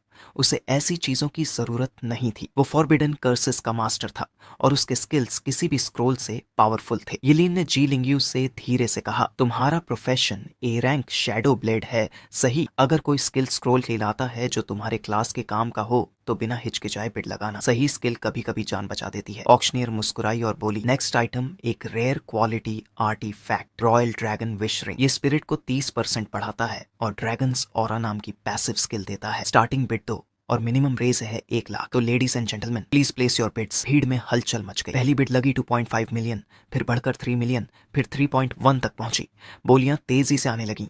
यिलिन की आंखें चमक उठी। 30% स्प्रिट बूस्ट, ये तो बहुत बड़ा डील है। किसी भी अवेकेंट फाइटर के लिए ये गेम चेंजर है। उसने जी लिंग्यू को इशारा किया कि वो रिंग के लिए बिड करे। तो जी लिंग्यू झुककर अपने पिता से बोला कि उसे वो रिंग चाहिए। उसके पिता ने बिना झिझक कहा 8 मिलियन। वो मानते थे कि अगर इससे उनका बेटा नेशनल एग्जाम में टॉप कर जाए और किसी प्रेस्टिजियस यूनिवर्सिटी में एडमिशन ले ले तो ये पैसे वसूल है। जहां तक यिलिन की बात थी, वो तो एक फॉरबिडन कर्स मास्टर था जो ज्यादा नहीं जी पाएगा। तो कुछ सालों बाद उसकी सारी इक्विपमेंट्स फिर से जी फैमिली के पास ही लौट आएंगी। ऑक्शनियर ने ऊंची आवाज में कहा, क्या कोई 8 मिलियन से ज्यादा की बोली लगाना चाहता है? कुछ सेकंड तक कोई आवाज नहीं आई। फिर अचानक पीछे से एक ठंडी आवाज आई, 10 मिलियन। पूरा हॉल चुप हो गया। एक लंबा डरावना सा आदमी स्टेज के सामने आया। वो था केनसन। वो बोला, प्रेसिडेंट जी, कैसे हैं आप? दोनों एक दूसरे को अच्छे से जानते थे। इसमें कोई हैरानी नहीं थी। जैसे ही लोग समझे कि अंडरग्राउंड किंग केनसन खुद आया है, पूरे हॉल में फुसफुसाहट और शौक की लहर दौड़ गई। सब सोचने लगे वो यहाँ क्यों आया है, ये तो उसका यूजुअल क्राउड नहीं है। यिलिन ने केंसन को देखते ही खुद इंस्टिंक्टिवली पीछे हटकर भीड़ में खुद को छिपा लिया। वो जानता था अगर केंसन ने उसे देख लिया तो बहुत बड़ी मुसीबत होगी।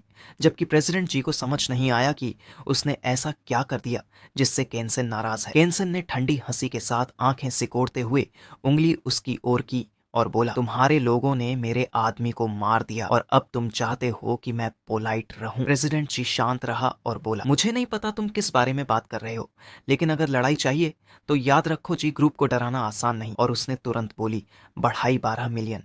केंसन के चेहरे पर हल्की मुस्कान आई। ठीक है, देखते हैं आखिर तक कौन टिकता है। वो हॉल से बाहर निकलते हुए अपने आदमी से बोला, वेयर हाउस से मिली कार की जांच की। आदमी ने सिर हिलाकर कहा, हाँ, वो कार जी ग्रुप की ही थी। केंसन का चेहरा गुस्से से सख्त हो गया। वो बोला, प्रेसिडेंट जी को अब ब्लेम करने का मौका नहीं मिलेगा, जो होना है मैं करूंगा। थोड़ी देर बाद royal dragon wish ring 12 million में बिकी। प्रेसिडेंट जी ने वो रिंग यिलिन को दी और पूछा, पसंद आई? यिलिन ने मुस्कुराकर कहा, हाँ थैंक यू। जी लिंगयू ने अपने पिता से पूछा, पापा ये केंसन कौन है? प्रेसिडेंट जी ने जवाब दिया, वो अंडरवर्ल्ड का किंग है। पहले इलीगल काम करता था, अब लीगल एम्पायर में पैर जमाने की कोशिश कर रहा है और अब उसकी नजर हमारे बिजनेस पर है। यिलिन ने सावधानी से कहा, प्रेसिडेंट जी, जी ग्रुप पावरफुल है, लेकिन आपको थोड़ा अलर्ट रहना चाहिए, ऐसे लोग वार्निंग नहीं देते। प्रेसिडेंट जी ने उसकी बात मानी। एम्परर ड्रैगन रुई रिंग से स्पिरिट एट्रीब्यूट 30% बढ़ता था।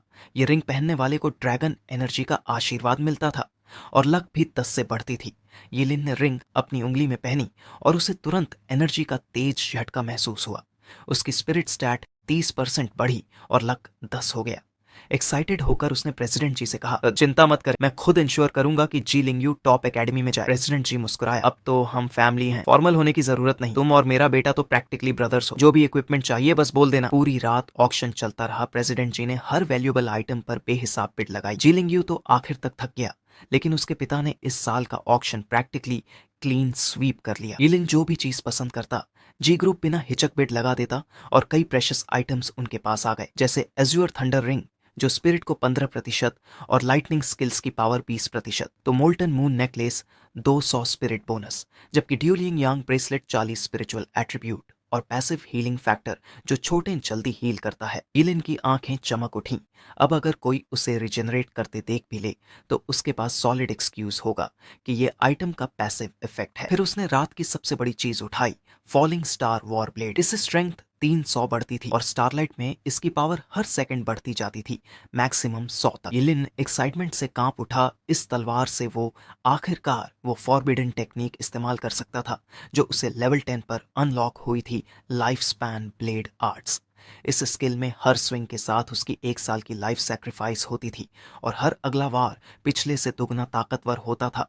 कुल मिलाकर 99 स्ट्राइक्स तक स्टैक हो सकता था। यिलिन ने सोचा, इस तलवार के साथ मैं आने वाली मेजर एग्जाम्स में सब पर हावी रहूंगा। उधर शहर के दूसरे छोर पर जूनिनी अपने प्राइवेट बाथ में आराम कर रही थी, लेकिन मन में चिड़ी हुई थी। जी फैमिली उस कायर यिलिन को इतना पसंद क्यों करती है, उस पर इतना पैसा क्यों खर्च कर रही है। उसे शक था कि इसके पीछे जी फैमिली की कोई छुपी हुई साजिश है, वरना कोई किसी बेकार आदमी को इतना पैम्पर क्यों करेगा। तभी एक मेड ने अंदर आकर कहा, मिस जूनिनी, मिस लू आई है, वो किसी को साथ लाई है जो कह रहे हैं कि उनके पास उस व्यक्ति के बारे में जानकारी है जिसे आप ढूंढ रही थी। जूनिनी की आंखें चमक उठी। क्या वो लिंग ये की बात कर रही है? उसने कहा, उन्हें लाउंज में बैठाओ, मैं तुरंत आती हूँ। वो जल्दी से नीचे आई, जानने के लिए बेचैन कि लिंग ये के बारे में आखिर क्या खबर है। लू यानवेई ने अपने साथ खड़े आदमी की ओर इशारा किया, ये हैं ऑफिसर हुआंग, इन्वेस्टिगेशन ब्यूरो से, इन्हें लिंग ये के बारे में कुछ पता चला है। ऑफिसर हुआंग ने सिर झुकाकर कहा, हाँ, लेकिन मुझे डर है कि ये खबर अच्छी नहीं है। जूनिनी का दिल धक से रह गया। क्या मतलब? उसने पूछा। ऑफिसर हुआंग ने गंभीर चेहरे से अपने फोन पर एक तस्वीर दिखाई। एक फार्म हाउस पूरी तरह जली हुई थी, कई लोग वहां मारे गए थे।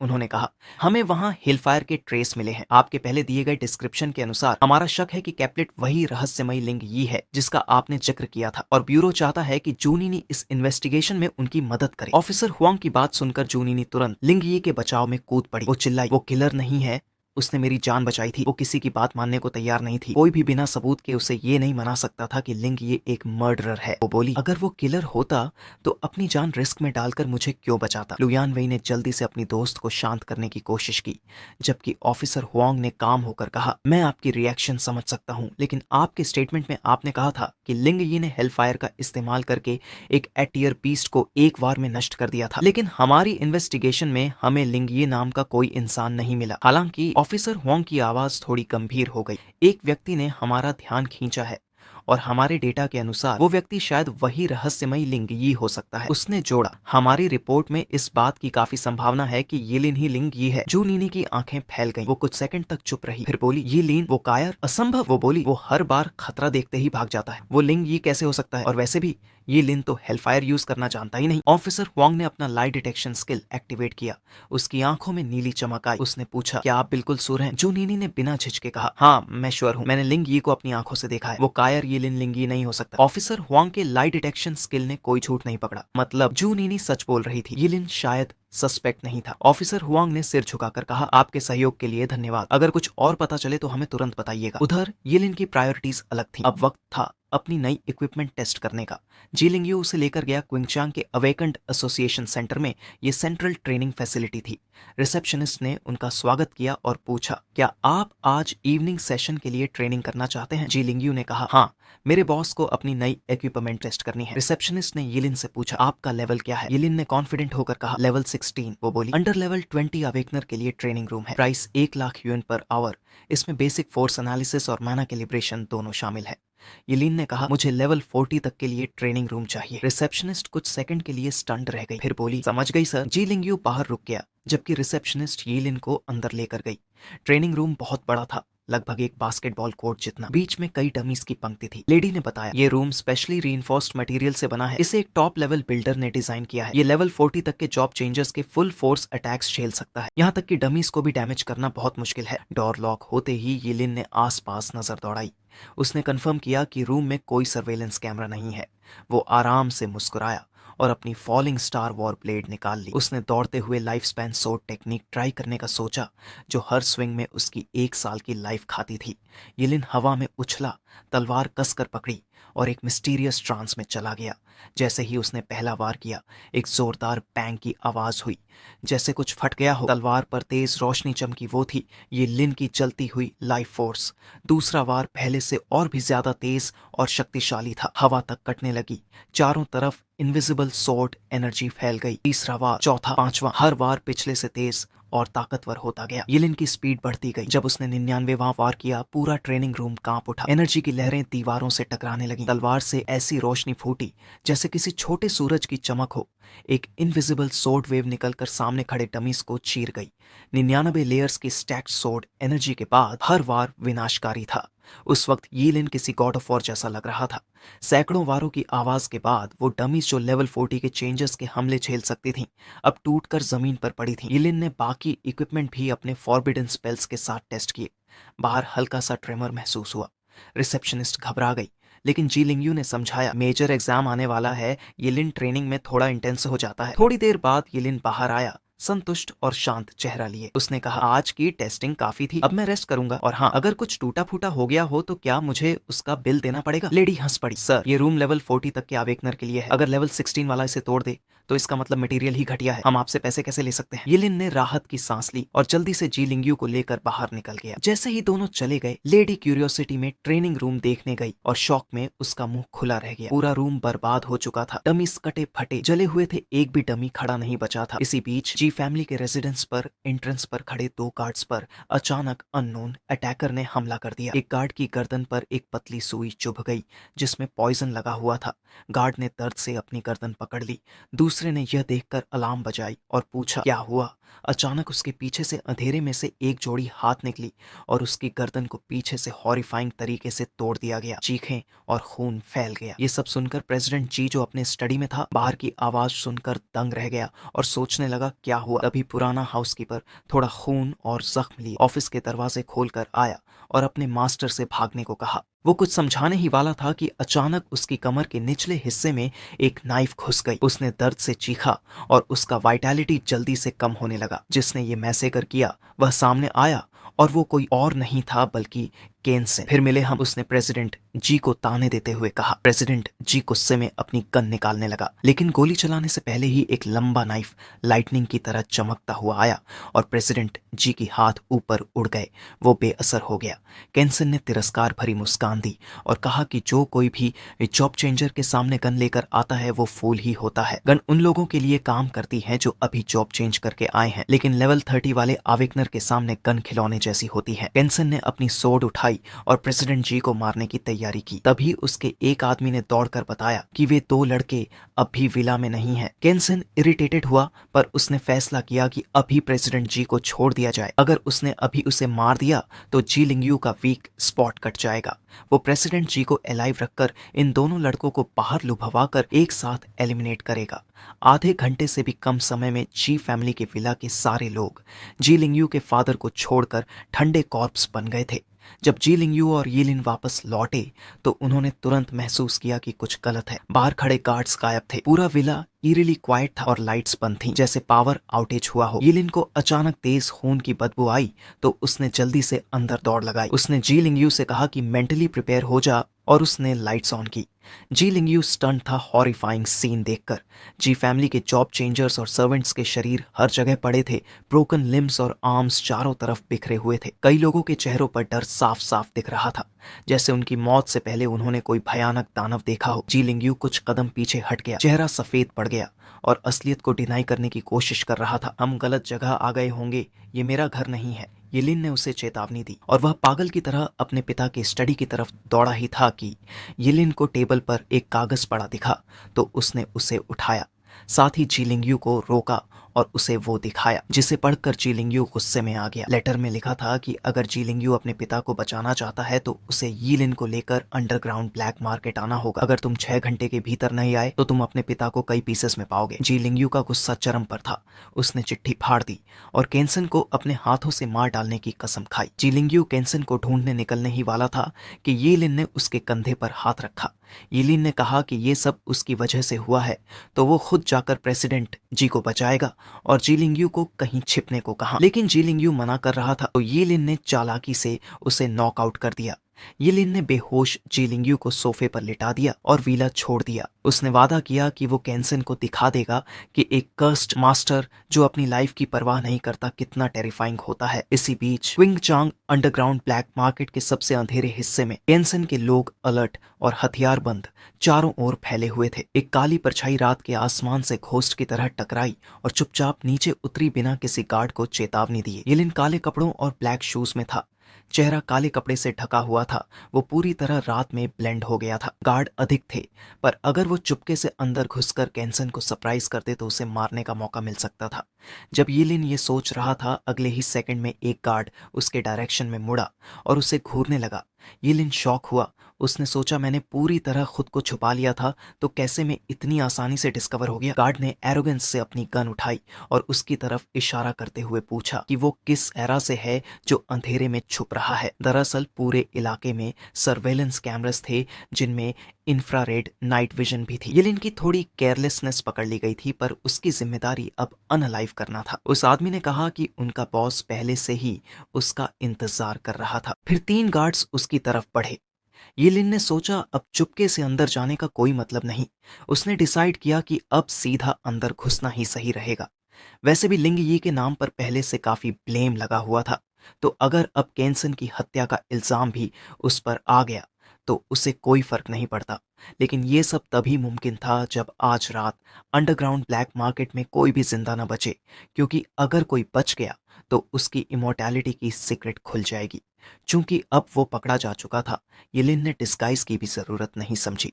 उसने अपने चेहरे का मास्क हटाया और बाएं हाथ से कुछ इंट्रिकेट साइंस बनाते हुए धीरे धीरे एक फॉरबिडन स्पेल एक्टिवेट किया, बर्निंग रीइंकार्नेशन। सामने खड़े गार्ड्स को अंदाजा भी नहीं था कि वो किस तरह के मॉन्स्टर से टकराने वाले हैं। अचानक येलिन की हथेलियों से आग की लपटें उठीं। पर्पल रेड फ्लेम्स इतनी भयानक थीं जैसे सब कुछ जला सकती हो। तीनों गार्ड्स ने जल्दी से गोलियां चलाईं, लेकिन येलिन ने आराम से डॉज कर लिया। बुलेट्स उस पर बेअसर थीं। येलिन ने अगला फॉरबिडन स्पेल एक्टिवेट किया, fire of Karma, burning the sky. इस बार उसने अपना लेफ्ट किडनी सैक्रिफाइस किया, क्योंकि राइट वाला अभी नया रिजेनरेट हुआ था। इस कार्मिक फायर ने पूरा रात का आसमान जला दिया। फ्लेम्स इतनी तेजी से फैलीं कि पलक झपकते ही पूरी ग्रुप आग में घिर गई। सिर्फ चीखें और क्रैकलिंग आवाजें बचीं। 2 गार्ड्स फ्लैंक से हमला करने आए, लेकिन येलिन ने फ्लीटिंग डांस टेक्निक एक्टिवेट किया और पल भर में उनके सामने था। उसने दोनों के चेहरों को पकड़ा और उसकी हथेलियों से ब्लेजिंग फ्लेम निकली। दोनों आग में जल उठे और तड़प कर मर गए। येलिन बिना पीछे देखे आग से बाहर निकला। मन ही मन बोला, अब केन्सेन को दिखाऊंगा कि असली मास्टर कौन है। जैसे ही यिलिन मेन बिल्डिंग के पास पहुंचा, दरवाजा जोरदार धमाके के साथ उड़ा और हवा के झोंकों से दो विंड ब्लेड्स बनी जो सीधा यिलिन की तरफ आई। यिलिन ने तेजी से डॉज किया। उसने समझ लिया कि यह हमला किसी wind type awakened level 30 job changer का है। एंट्रेंस पर दो जॉब चेंजर्स उसका इंतजार कर रहे थे। सोर्ड्समैन ने यिलिन का मजाक उड़ाते हुए कहा, अकेले यहाँ आने की हिम्मत की तूने? अपनी मौत से डर नहीं लगता? उसका साथी स्पेयरमैन हंसते हुए बोला, बॉस ने कहा था इसे जिंदा पकड़ना है। सोर्ड्समैन बोला, रिलैक्स भाई, मैं इसे नहीं मारूंगा, बस थोड़ा वार्म अप होगा। यिलिन ने अपनी फॉलिंग स्टार वॉर ब्लेड निकाली और ठंडे लहजे में बोला, आज तुम्हारी किस्मत खराब है, आओ देखते हैं कितनी देर टिकते हो। जैसे ही उसने तलवार निकाली, लाइफ सोर्ड कर्स अपने आप एक्टिवेट हो गया। यिलिन बोला, चलो देखते हैं कितनी बार तुम्हें काट सकता हूं। स्पीयरमैन ने wind magic dragon pistol launch किया और यिलिन की तरफ झपटा। यिलिन ने ब्लॉक किया और पहला वार किया। तभी सोर्ड्समैन उसके पीछे आकर पावरफुल विंड स्ट्राइक से वार करता है, लेकिन यिलिन ने अपनी स्पीड से डॉज किया और काउंटर अटैक किया दूसरा वार। यिलिन तेज था पर उसके काउंटर कमजोर थे, बस हल्के जख्म पहुंचा पा रहे थे। तो दोनों ने यिलिन का मजाक उड़ाया, बस इतना ही आता है तुझे? यिलिन मुस्कुराया और बोला, थोड़ा सब्र रखो, मेरे सोर्ड स्किल्स की असली ताकत अभी दिखेगी। तीसरा वार ब्लॉक। चौथा वार दोनों ने मिलकर रोका, लेकिन अब उन्हें अजीब लगने लगा। यिलिन के वार धीरे धीरे ज्यादा भारी हो रहे थे, तलवार और तेज और स्किल ज्यादा प्रिसाइज। पांचवां वार एक जोरदार क्लैंग, छठा वार, फिर सातवां, आठवां वार इतना शक्तिशाली था कि स्पीयरमैन का हथियार टूट गया और वो कई मीटर दूर जा गिरा। सोर्ड्समैन डर गया और चिल्लाया, भाई सावधान। यिलिन के एंट लेवल सोर्ड टेक्निक के सामने उनकी ताकत कुछ नहीं थी। तभी यिलिन ने सीने में दर्द महसूस किया, पर उसकी किलिंग इंटेंट और तेज हो गई। वो आगे बढ़ा, सोर्ड्समैन से सिर्फ एक कदम की दूरी पर। सोर्ड्समैन ने कांपते हुए पूछा, ये कौन सी सोर्ड टेक्निक है? हर वार के साथ इतनी ताकत कैसे बढ़ रही है? विंड ब्लेड की हल्की रोशनी में यिलिन का चेहरा ठंडा और भावहीन था। वो बोला, तुझे जानने की जरूरत नहीं। फिर तलवार की आवाज आई और खून फाउंटेन की तरह फूटा। यिलिन ने एक हल्के वार से उसे मार दिया। जैसे ही उसका डेड बॉडी गिरा, उसका भाई दर्द से चिल्लाया, तू इंसान नहीं, शैतान है, तेरा भी अंजाम बुरा होगा। यिलिन ने बस ठंडी नजर डाली और कुछ नहीं कहा। उसने फिर बर्निंग रीइंकार्नेशन एक्टिवेट किया और उसे भी आग में झोंक दिया। जैसे ही उसकी चीखें आग में समा गईं, यिलिन ने ठंडे स्वर में दोहराया, यहां आज कोई जिंदा नहीं बचेगा। वो बड़ी इमारत में घुसा और हर मंजिल पर मिले लोगों को बिना वक्त गंवाए खत्म करता गया। कई लेवल 30 जॉब चेंजर्स से भी टकराया, पर फॉरबिडन स्पेल मास्टर के सामने सब बेकार थे। येलिन का लाइफ फॉर लाइफ स्टाइल इतना खतरनाक था कि कोई भी उसे रोक नहीं सका। उसका शरीर घावों, जलन और जख्मों से भरा था, पर वो रुकने वाला नहीं था। वो जैसे अंडरवर्ल्ड से लौटे शूरा की तरह सबको मारता जा रहा था, हर किसी से बस एक सवाल पूछते हुए, केन्सन कहाँ है? पर तभी उसके सामने आया असली खतरा, चाइशियुकी, एक लेवल 42 जॉब चेंजर जो उसके रास्ते में एक दीवार की तरह खड़ा था। चाइशियुकी एक लंबा विशालकाय आदमी था। उसका शरीर पहाड़ की तरह भारी और ताकतवर, चेहरे पर खून खराबे की झलक और आंखों में हल्की मुस्कान थी। उसके हाथ में एक बड़ा बैटल एक्स था जिससे डरावनी ऑरा निकल रही थी जो किसी की भी हड्डियां जमा दे। चाइशियुकी ने यिलिन की तरफ देखकर कहा, काफी हिम्मत है तेरे अंदर बच्चे। अंडरग्राउंड ब्लैक मार्केट में अकेले आकर ट्रबल मचाने की हिम्मत आज तक किसी ने नहीं की थी। यिलिन का शरीर पूरा जख्मी था। उस पर नाइफ्स, बुलेट्स, सोर्ड्स, स्टिक्स, हालबर्ड्स के निशान थे। शिव की सोच में पड़ गया, इतना सब झेलकर भी ये जिंदा कैसे है? इसका सीक्रेट क्या है? यिलिन ने तुरंत अलर्ट होकर स्टांस लिया। वो जानता था कि सामने वाला ओपोनेंट बेहद खतरनाक है। उसका एक्स अकेले ही कई 100 किलो वजन का लग रहा था। यिलिन ने कहा, मेरा सीक्रेट जानना है तो वो एक्स नीचे रख दो। शियुकी हंसा, अगर तू नहीं बोलेगा तो तुझे मारकर तेरा सीक्रेट मैं खुद निकाल लूंगा। शियुकी ने जोर से दहाड़ लगाई और अपनी बैटल एक्स उठाकर यिलिन पर झपटा। जैसे ही एक्स गिरी, पूरा बिल्डिंग हिल गया, चारों ओर डिब्री उड़ने लगी। यिलिन ने बर्निंग रीइंकार्नेशन और फ्लीटिंग डांस एक्टिवेट करके अटैक से बचाव किया। वो जानता था कि ये ओपोनेंट किसी भी तरह अंडर एस्टिमेट नहीं किया जा सकता। दो फॉरबिडन स्पेल्स एक साथ कास्ट करने से उसकी कंडीशन तुरंत पीक पर पहुंच गई। शियुकी ने हंसते हुए कहा, देखते हैं तेरी वाइटैलिटी चलाकर तू कितनी देर तक टिकता है। फिर वो बिजली की रफ्तार से यिलिन पर टूटा। उसका बैटल एक्स इतनी ताकत से गिरा कि यिलिन का शरीर उछल गया। यिलिन ने खून उगला और दीवार से टकरा गया। शियुकी ने बिना मौका दिए नी स्ट्राइक मारा सीधा यिलिन के पेट में। यिलिन ने दर्द झेला लेकिन पीछे नहीं हटा। उसने फिर से सोड झटकते हुए हमला किया ताकि अपने अटैक्स स्टैक कर सके, लेकिन शियुकी की अगली चाल और भी भारी थी। उसका एक्स इतनी ताकत से चला कि यिलिन की फॉलिंग स्टार वॉर ब्लेड उसके हाथ से छूट गई। यिलिन का चेहरा अब गंभीर था। वो जान गया था कि लेवल 42 जॉब चेंजर वाकई एक्स्ट्रॉर्डनरी है। 99 लेयर्स वाली young sword technique, burning reincarnation और फ्लीटिंग डांस सब मिलाकर भी वो शियुकी के सामने टिक नहीं पा रहा था। फिर शियुकी ने पूरी ताकत से यिलिन के कंधे पर एक्स मारा। एक खौफनाक आवाज आई। यिलिन की हड्डियां टूट गईं, क्लेविकल फट गया। यिलिन फिर से हवा में उछला और जोर से दीवार से जा टकराया। शियुकी आगे बढ़ा, थोड़ा निराश होकर बोला, बस मैं तो अभी वार्मिंग अप कर रहा था। यिलिन ने हल्के से मुस्कुराकर कहा, सही कहा, जब क्लोज कॉम्बैट मास्टर से लड़ाई होती है मेरे सोर्ड स्किल्स काम नहीं आते। पर उसने जोड़ा, लेकिन अब तूने मुझे मजबूर कर दिया है अपना ट्रम्प कार्ड इस्तेमाल करने पर। यिलिन धीरे धीरे उठा। उसका कंधा और बाकी चोटें धीरे धीरे अपने आप ठीक होने लगी। शियुकी हैरान था, ये हीलिंग कैसी है। अगले ही पल यिलिन ने सारे कंट्रोल छोड़ दिए। उसने अपनी हर चीज सैक्रिफाइस कर दी। Liver, left lung, stomach, right kidney, gall bladder, spleen, large और स्मॉल इंटेस्टाइन, सब कुछ। उसने समन किया लेजेंडरी वर्ल्ड डिस्ट्रॉइंग थंडर। तुम जानते हो फॉरबिडन स्पेल सर्वशक्तिशाली नहीं होते, कास्टर की ताकत मैटर करती है। यिलिन सिर्फ लेवल 16 का था तो नॉर्मल थंडर से कोई खास डैमेज नहीं होना था, लेकिन इस बार जो सैक्रिफाइस किया गया था वो असाधारण था, तो उसका पावर भी अनइमेजिनेबल था। आसमान से केओस थंडर गिरा। शियुकी की आंखें डर से फैल गईं। उसका डिवाइन फिजिक भी अब काम नहीं आया। थंडर ने उसे पूरी तरह नष्ट कर दिया। एक सेकंड से भी कम में उसका अपर बॉडी वेपराइज हो गया, हाथ बैटल एक्स पर रह गया और फिर लोअर हाफ भी गिर गया। यिलिन की सोर्ड स्किल्स शायद परफेक्ट नहीं थी, लेकिन उसका केओस थंडर समनिंग अनमैच्ड था। अब अगर शियुकी को कुछ जानना है तो वो नर्क में जाकर पूछ सकता है। यिलिन दर्द से कराहते हुए अगले फ्लोर की तरफ बढ़ा। उसका सिर घूमने लगा था। इतने सारे ऑर्गन्स एक साथ सैक्रिफाइस करने का असर साफ दिख रहा था। इसी दौरान उसी बिल्डिंग के एक कमरे में प्रेसिडेंशियल स्वीट में केंसन बिल्कुल बेफिक्र था। वो एक औरत के साथ मजे में बैठा था। उसे खबर मिल चुकी थी कि कोई इंट्रूडर आया है, लेकिन वो शांत था क्योंकि उसके लिए जाई शियुकी ही काफी था। केंसन हंसते हुए बोला, जो भी पागल आया है वो नीचे शियुकी के हाथ मर चुका होगा। फिर उसने मिस चिन को देखकर कहा, अब थोड़ी मस्ती करें। वो औरत मुस्कुराई और हाँ में सिर हिलाया। लेकिन जैसे ही दोनों आगे बढ़े, यिलिन दरवाजा तोड़कर अंदर घुस आया जैसे कोई गुस्से में चलता हुआ सांड। उसने बिना समय गंवाए चिल्लाया, प्रेसिडेंट जी कहाँ है? केंसन उठ खड़ा हुआ, थोड़ा हैरान था कि ये लड़का यहाँ तक कैसे पहुंच गया। उसने पूछा, शियुकी कहाँ है? यिलिन ठंडे लहजे में बोला, तेरा छोटा पेट मर चुका है, अब तेरी बारी है। केंसन जोर से हंस पड़ा, तू सोचता है मुझे मार सकता है? उसने यिलिन की तलवार को नंगे हाथों से पकड़ लिया।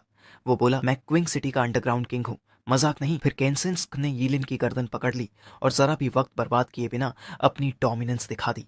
उसने कहा, अगली जिंदगी में ये सबक याद रखना कि मुझसे कभी पंगा मत लेना बच्चे। फिर केंसेइन ने बिना किसी एफर्ट के यिलिन का गला तोड़ दिया।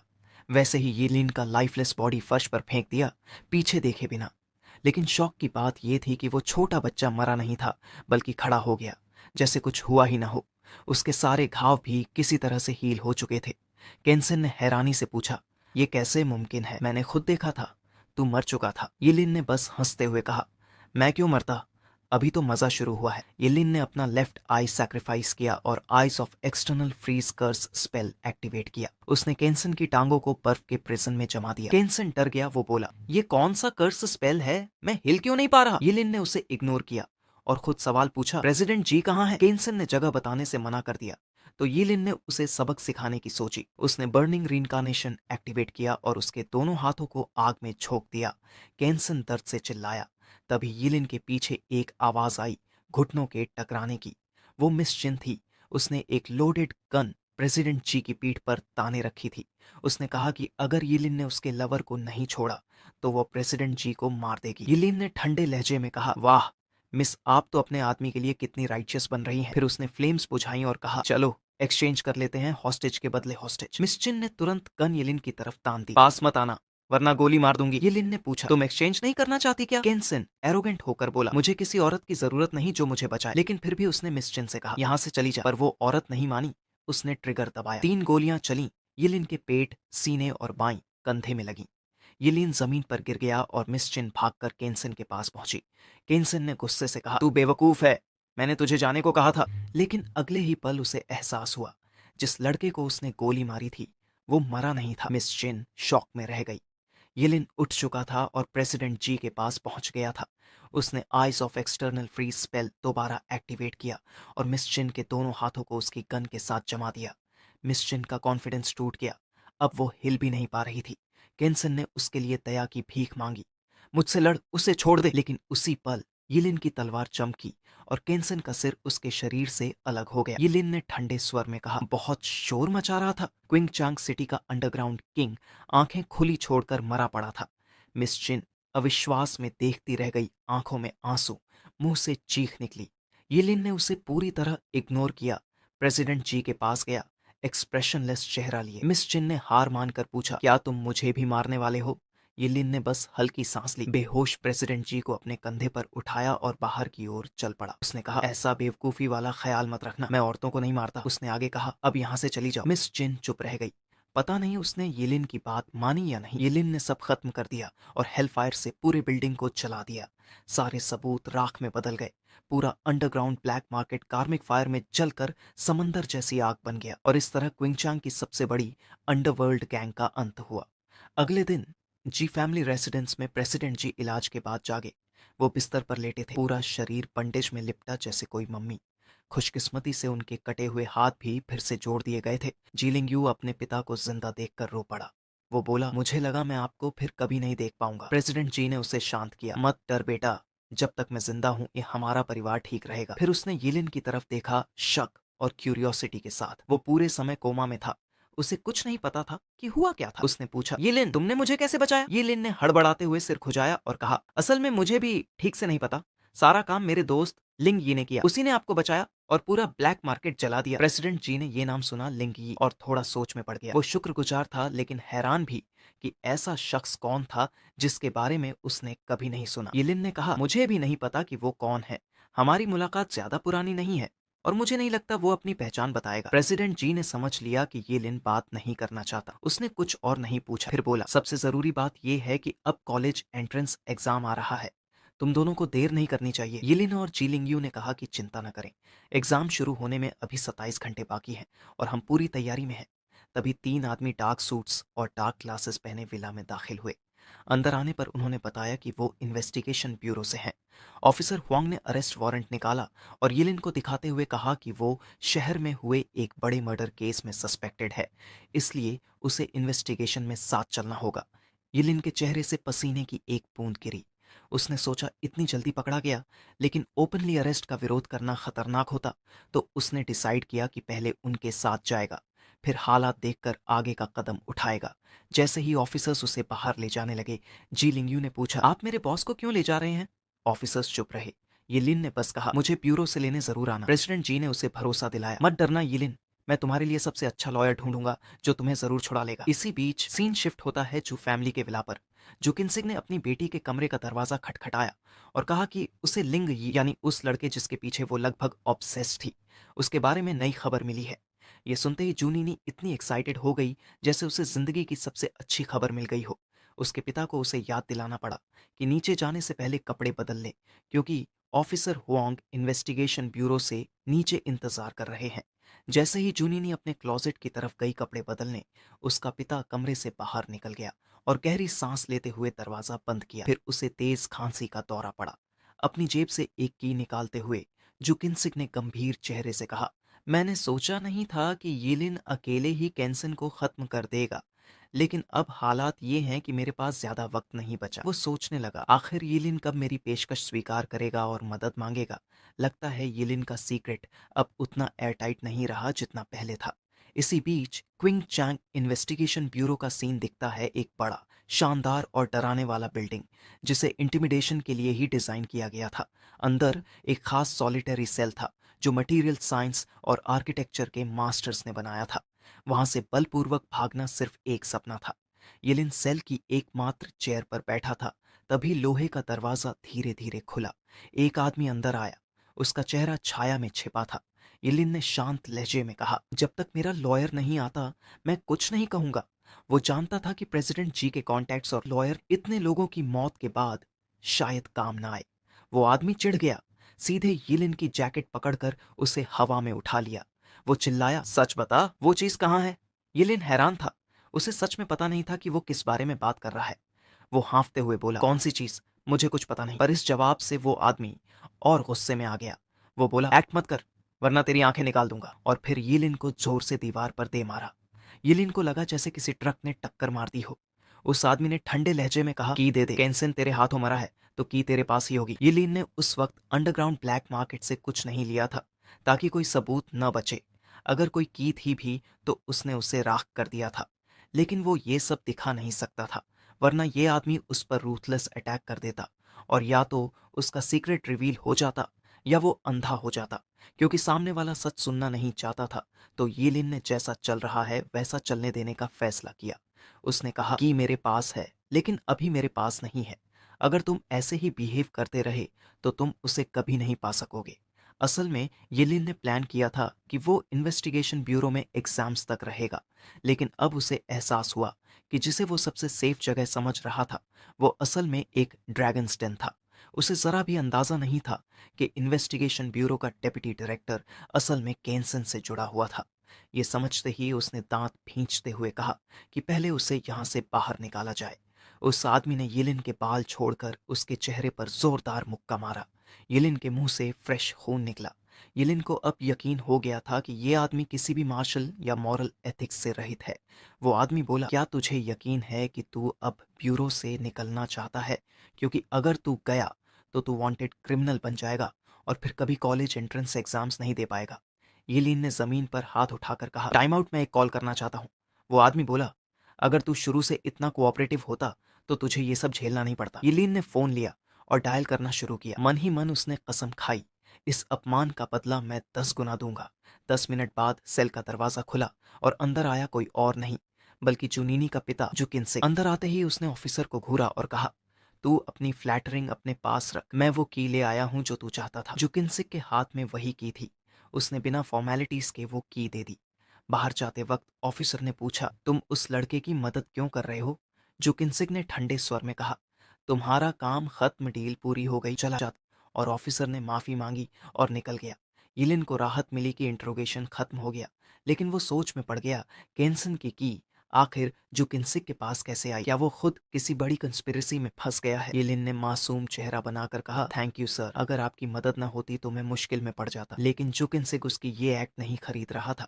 वो बोला, मैंने तुझे अपनी भलाई के लिए बचाया है, तेरे भले के लिए नहीं। अगर तेरी इमोर्टैलिटी की बात पब्लिक हो गई तो पूरे वर्ल्ड के सभी पावरफुल लोग तुझे मारने आ जाएंगे। ये सुनकर यिलिन को ऐसा लगा जैसे किसी ने उसके सिर पर हथौड़ा मारा हो। जुकिनसिक को उसकी इमोर्टैलिटी के बारे में पता था। अब क्या करे? क्या उसे यहीं मार दे? वो जानता था कीमती ट्रेजर रखने वाला इंसान हमेशा दोषी माना जाता है। अगर वो कियोस थंडर का स्ट्रॉन्गेस्ट वर्जन समन करे तो शायद वो जुकिनसिक को गंभीर रूप से घायल या शायद मार भी सके। लेकिन फिर क्या? उसे मारने के बाद वो करेगा क्या? यिलिन ने भ्रमित होकर एक्ट किया कि उसे कुछ समझ नहीं आ रहा, पर जुकिनसिक ने वो भी नहीं माना।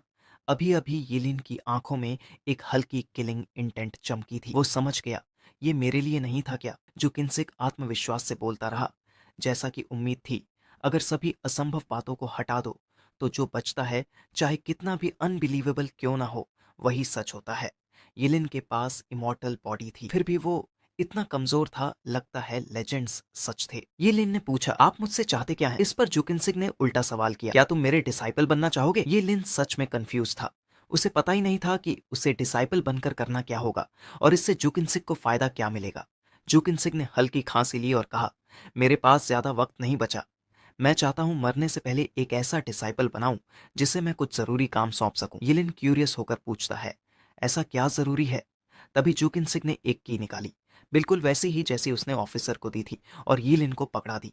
यिलिन हैरान रह गया, क्या 2 कीज हैं?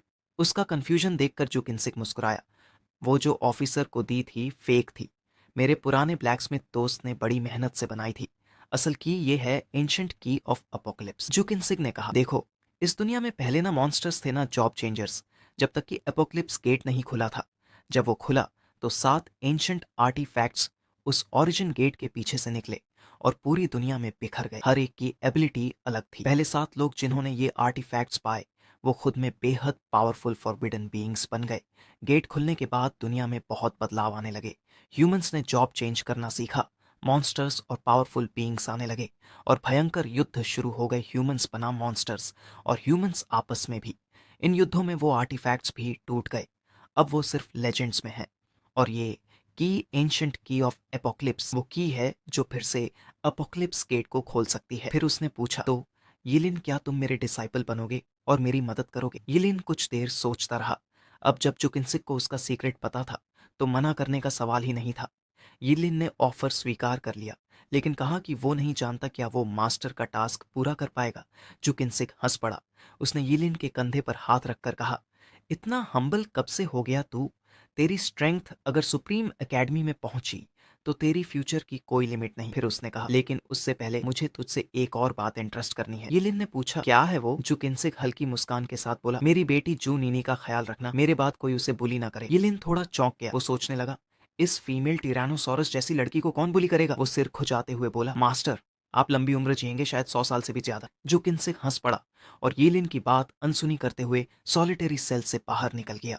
यिलिन उसके पीछे पीछे चला। वो नहीं जानता था कि जुकिन्सिक असल में अपनी उम्र से कहीं ज्यादा बूढ़ा था, जिसके अपने फायदे थे। फिलहाल सबसे जरूरी बात थी कॉलेज एंट्रेंस एग्जाम। यिलिन को अच्छे मार्क्स चाहिए थे। कैसे पॉसिबल है? वो बोली, यिलिन तो कावर्ड और लायर है, उसे अभी के अभी हमारे घर से निकालो। लेकिन उसकी बात की कोई अहमियत नहीं थी। यिलिन ने बस अपने हाथ बांध लिए और उसे पूरी तरह इग्नोर किया। अगर तुम्हारे पापा चाहें तो मैं चला जाऊं, मुझे भी ये अरेंजमेंट नहीं चाहिए। वो सोच रहा था, अगर जुनीनी को दिक्कत है तो वो जाकर अपने पिता से बोले। उसी वक्त जुकिन्सिक नीचे आया, ये देखने की उसकी बेटी क्या तमाशा कर रही है। जूनीनी ने अपने पिता को देखा और बोली, डैड ये यिलिन मेरे घर में क्या कर रहा है? ये कावर्ड और लायर है, इसे अभी निकालो। ये आपका डिसाइपल कैसे हो सकता है? जुकिन्सिक ने शांति से कहा, हाँ मैंने इसे डिसाइपल बनाया है, तो जो ये कह रहा था वो सच है। वो समझाने ही वाला था कि उसने ऐसा क्यों किया, पर जूनीनी ने गुस्से में उसे बीच में रोक दिया। क्या आप पागल हो गए हैं? उम्र ने आपको कंफ्यूज कर दिया है? क्या आप ऐसे आदमी को अप्रेंटिस कैसे बना सकते हैं? और छोड़िए उसके कैरेक्टर को, उसका टैलेंट भी कहाँ है? वो एक फॉरबिडन स्पेल मास्टर है जो 25 साल से ज्यादा जिंदा नहीं रह सकता। आप उसे क्या सिखाएंगे इतने कम वक्त में? जुकिन्सिक ने बस कहा, इतने हार्श वर्ड्स मत बोलो। यिलिन को कोई फर्क नहीं पड़ा। फिर जुकिन्सिक ने कहा, ये लिंग दरअसल बहुत पावरफुल है, वही लिंग ये है जिसे तुम ढूंढ रही थी। वो सोच रहा था कि ये सुनकर उसकी बेटी का यिलिन के लिए नजरिया बदल जाएगा, लेकिन हुआ उल्टा। चुनीनी ने कोल्ड नजरों से यिलिन को देखा और ताना मारा, तो ये हुआ कावर्ड, लायर और अब फ्रॉड भी। तुमने मेरे पिता को भी बेवकूफ बना लिया। वो बोली, मुझे साफ याद है उस दिन यिलिन भाग गया था जब मुझे मदद चाहिए थी। अगर लिंग ये ना आया होता तो मैं मर चुकी होती। ये दोनों एक नहीं हो सकते। जूनीनी जैसी लड़की के लिए एक बार जो दिमाग में ठान लिया उसे बदलवाना नामुमकिन होता है, भले ही सच उसके सामने ही क्यों ना खड़ा हो।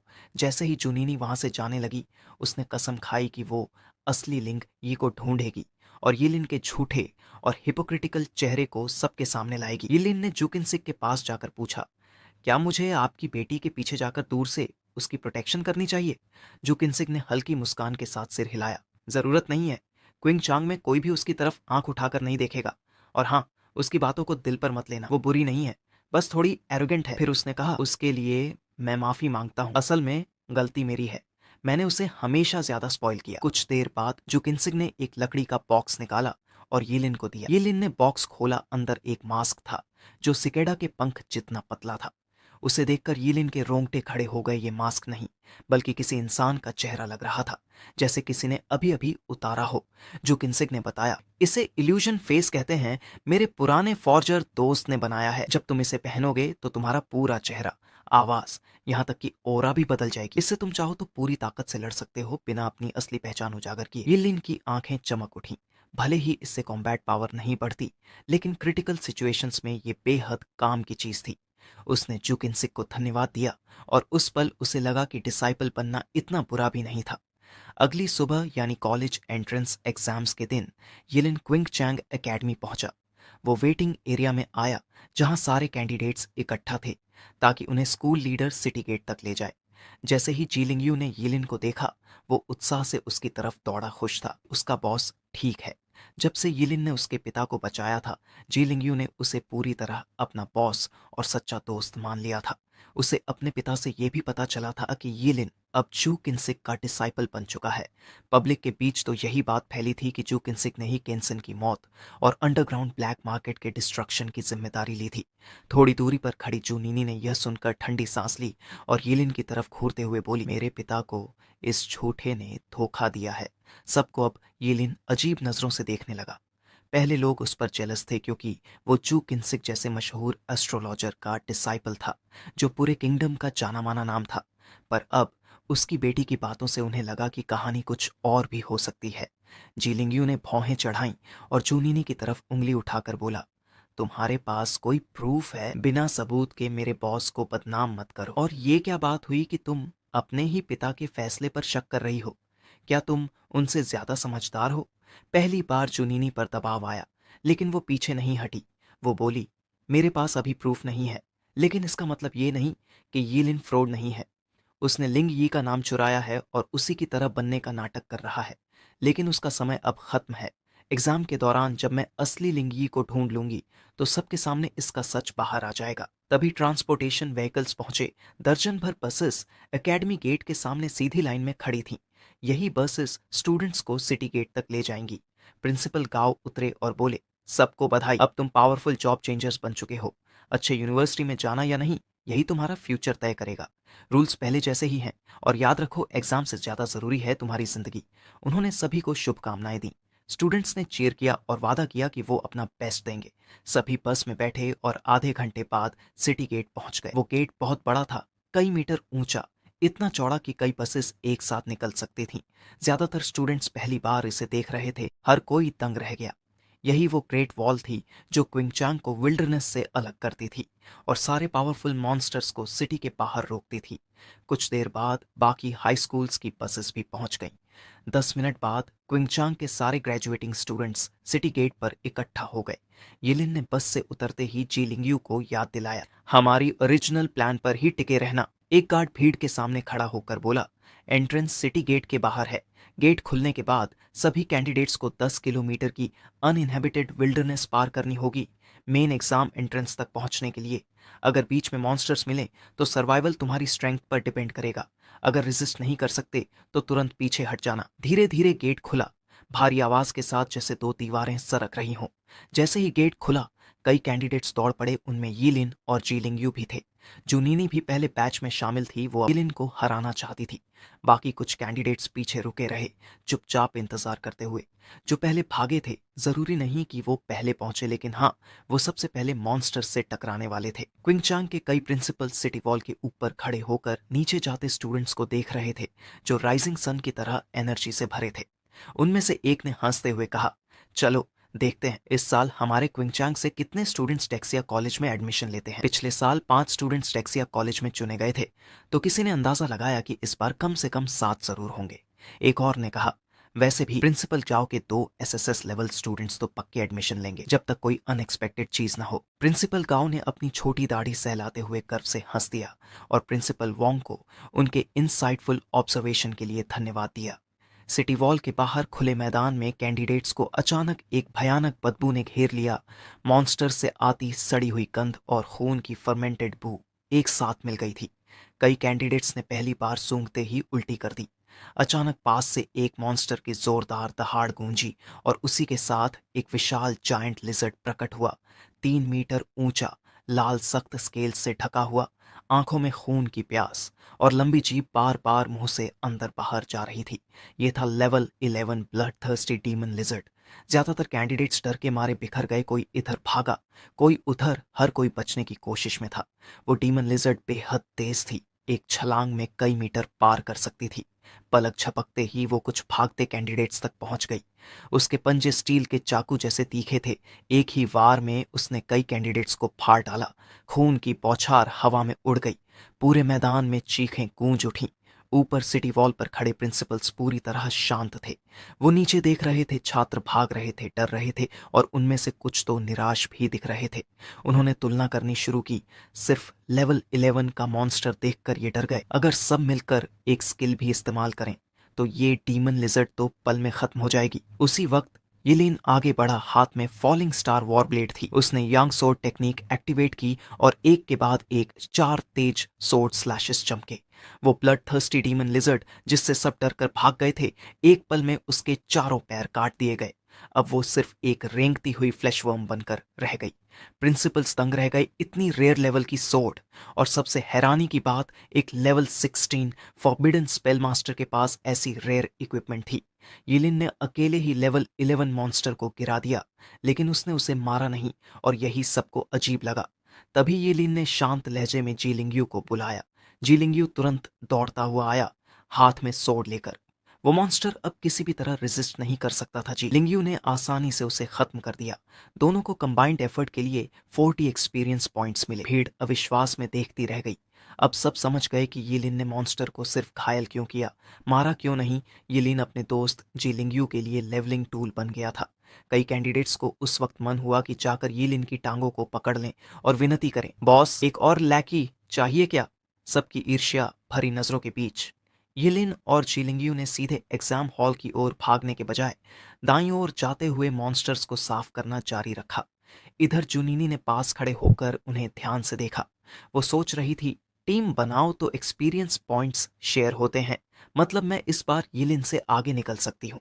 उसके दिमाग में एक ही विचार था, पिछली बार नोविस सीक्रेट रेल में मैं हारी थी क्योंकि मैंने सीरियसनेस नहीं दिखाई थी। इस बार उसे दूसरा मौका नहीं मिलेगा। यिलिन और जीलिंगयू के बीच तालमेल बेहतरीन था। जब भी कोई मॉन्स्टर आता, यिलिन कुछ सोर्ड स्लैशेस मारकर उसे इनकैपेसिटेट कर देता और फिर जीलिंगयू आगे बढ़कर फाइनल ब्लो देता था। अब तक उन्होंने मिलकर एक लेवल 11 वेयरवुल्फ जिसे 40 एक्सपी, एक लेवल 13 स्केलेटन आर्चर 60 एक्सपी और एक लेवल 12 चाइमेरा 60 एक्सपी मार चुके थे। यिलिन की लीड में जीलिंगयू की लेवल तेजी से बढ़ रही थी। कुछ ही देर में वो लेवल 8 पहुंच गया। जीलिंगयू खुशी से झूम उठा, अब तो मैं सच्चा लैकी बन गया। वो बोला, इस स्पीड से तो सनसेट तक लेवल 12 या 13 तक पहुंच जाऊंगा। कॉलेज एंट्रेंस एग्जाम्स का एंट्रेंस सनसेट तक खुला रहेगा, तो दोनों फार्मिंग और लेवलिंग जारी रख सकते थे जब तक क्लोजिंग टाइम ना आ जाए। यिलिन ने आसपास देखा, मॉन्स्टर्स कम होते जा रहे थे। उसने कहा, अब ज्यादा एक्साइटेड मत हो, यहाँ वॉल के पास अब ज्यादा मॉन्स्टर्स नहीं है, हमें अंदर की फॉरेस्ट में जाना होगा। जी लिंगयू ने तर्क दिया, लेकिन अंदर जाएंगे तो लेवल 20 या 30 के मॉन्स्टर्स मिलेंगे, है ना। ये लिन ने सिर हिलाया, हाँ, लेवल 20 तक तो मैं संभाल लूंगा, लेकिन अगर लेवल 30 मिला तो हमें भागना पड़ेगा। ये लिन ने सोर्ड कसकर पकड़ी और जीलिंगयू को लेकर जंगल की गहराई में उतर गया। असल में सिर्फ जीलिंगयू ही नहीं, यिलिन खुद भी लेवलिंग चाहता था। उसका लक्ष्य था सुप्रीम एकेडमी। उधर सिटी वॉल के ऊपर प्रिंसिपल गौ की भौहें सिकुड़ी हुई थीं।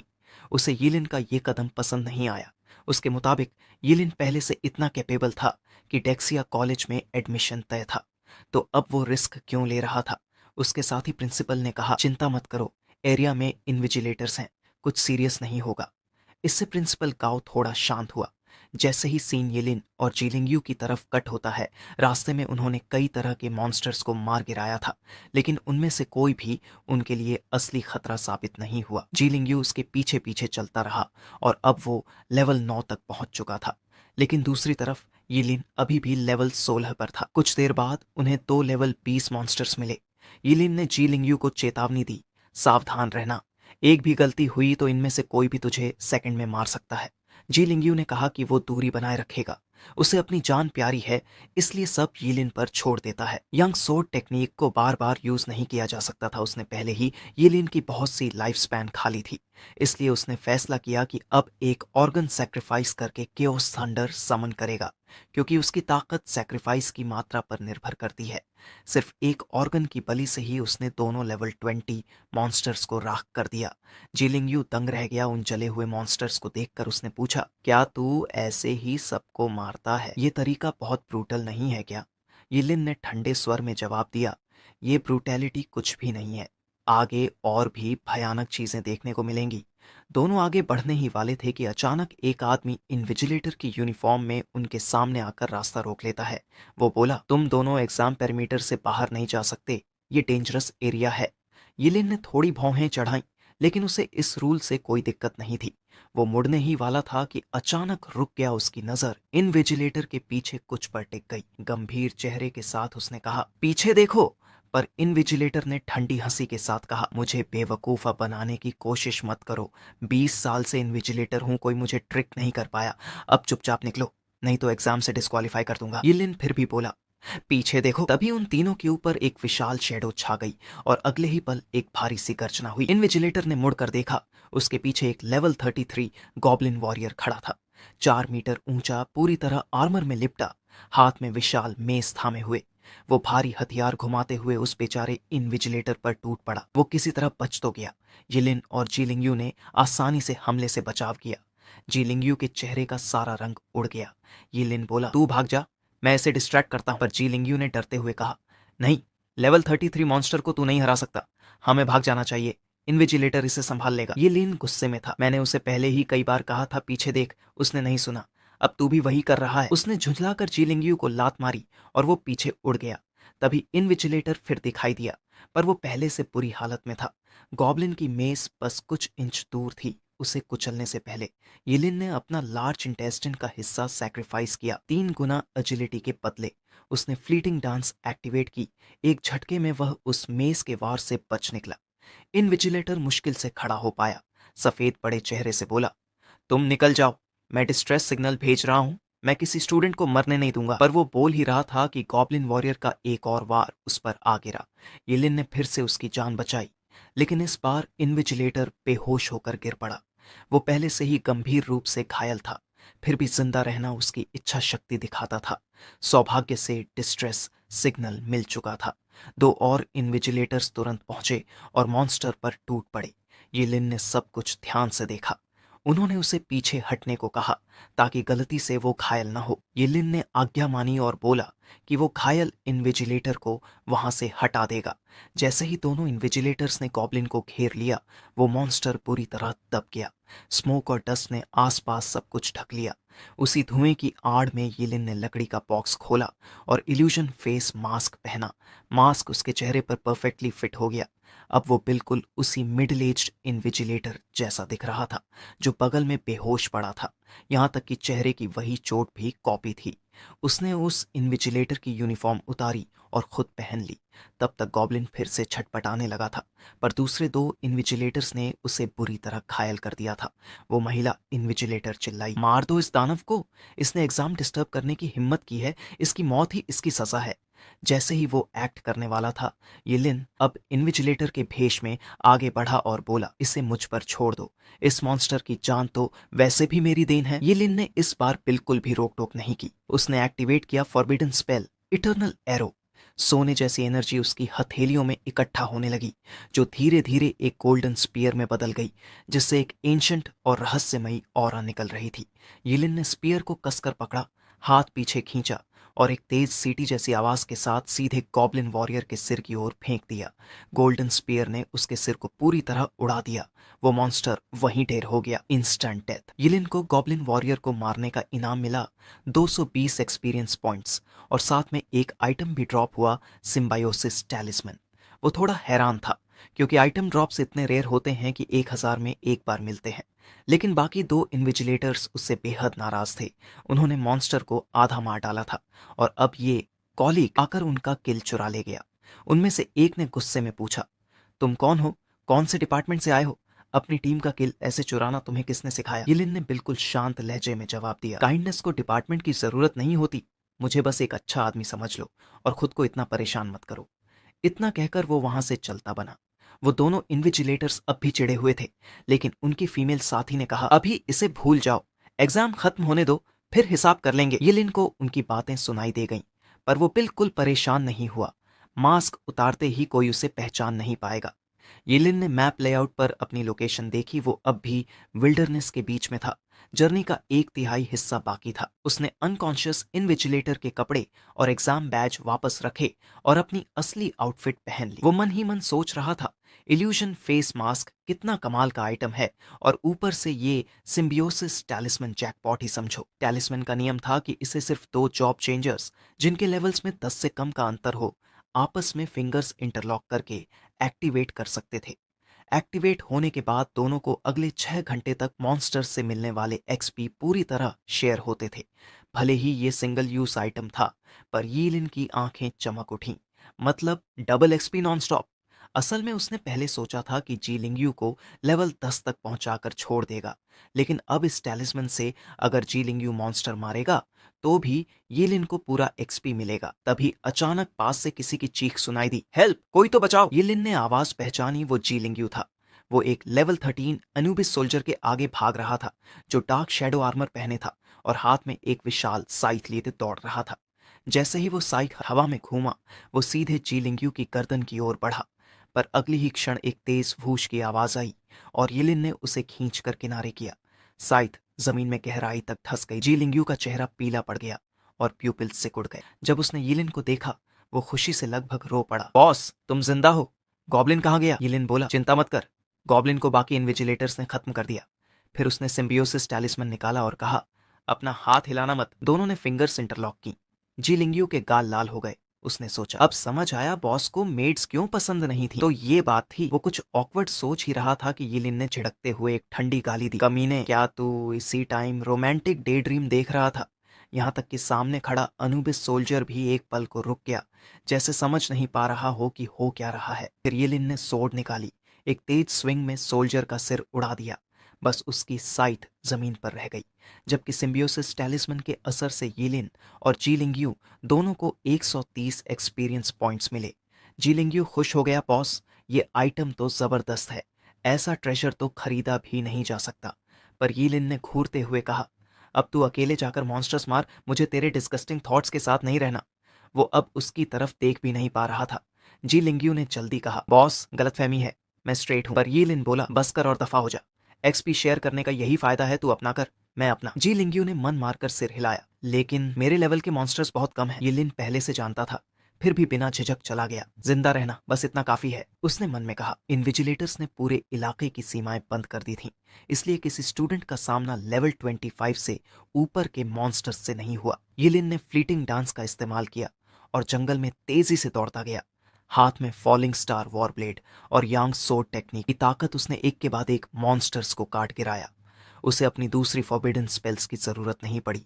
सिर्फ सोर्ड टेक्निक और वॉरब्लेड के 300 स्ट्रेंथ पॉइंट्स काफी थे उसे पूरे एग्जाम में डोमिनेट करने के लिए।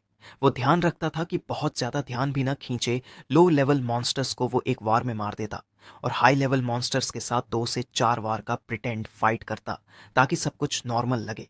कई बार वो घायल भी हुआ, पर ट्विन ब्रेसलेट की हीलिंग फैक्टर से और अपनी इमॉर्टल बॉडी की वजह से वो तुरंत रिकवर हो जाता, बिना किसी को शक हुए। बाकी स्टूडेंट्स की मौजूदगी में भी यिलिन ने मॉन्स्टर्स को मारना और अपनी इमॉर्टल रिकवरी यूज करना जारी रखा। जहां दूसरे स्टूडेंट्स लेवल 15 से ऊपर के मॉन्स्टर्स को देखकर भाग रहे थे, वहीं यिलिन उल्टा कर रहा था। वो खुद लेवल 20 के मिनिटोर जैसे मॉन्स्टर पर चार्ज कर गया, जो किसी को भी पल में मार सकता था। असल में वो एक्साइटेड था, क्योंकि सारे स्ट्रॉन्ग मॉन्स्टर्स जिन्हें बाकी लोग प्लेग की तरह अवॉइड कर रहे थे, वो सब अब सिर्फ उसी के लिए बचे थे। दूसरी तरफ जी लिंगयू स्टंट था। एग्जाम शुरू होने से अब तक उसका लेवल तेजी से बढ़ा था। उसे बिल्कुल यकीन था कि उसका बॉस जरूर पागलों की तरह मॉन्स्टर्स काट रहा है, क्योंकि सिम्बायोटिक टैलिस्मन के इफेक्ट में दोनों का एक्सपी शेयर हो रहा था। उधर सीन कट होकर प्रिंसिपल गॉव और क्विंग चांग के बाकी इंपॉर्टेंट फिगर्स पर गया। वे सभी यिलिन की लेवल 20 मिनिटोर के साथ लड़ाई देख रहे थे। हालांकि उन्होंने पहले भी कुछ स्ट्रॉन्ग कैंडिडेट्स को देखा था, जो टेलीपोर्टेशन गेट में जाने से पहले अपनी लेवल बढ़ाने आते थे, लेकिन किसी को ऐसे रिलेंटलेस तरीके से मॉन्स्टर्स का पीछा करते हुए मारते मारते आगे बढ़ते कभी नहीं देखा था। प्रिंसिपल काओ के चेहरे पर रिग्रेट था।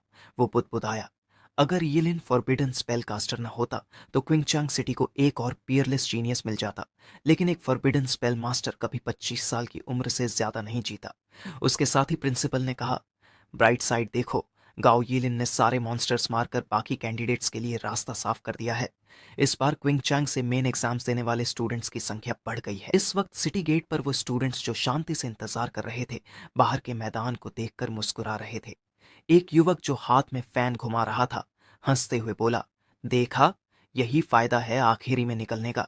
जो जल्दी भागे, उन्होंने मॉन्स्टर्स मार दिए। अब हमें बस आराम से निकलना है। सिटी गेट से टेलीपोर्टेशन गेट तक का रास्ता 10 किलोमीटर था।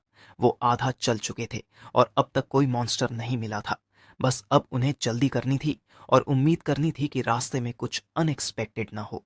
दूसरी तरफ यिलिन का मॉन्स्टर हंट खत्म हो गया था। अब आसपास कोई मॉन्स्टर दिख नहीं रहा था। उसने तय किया कि अब वो टेलीपोर्टेशन गेट की ओर जाएगा।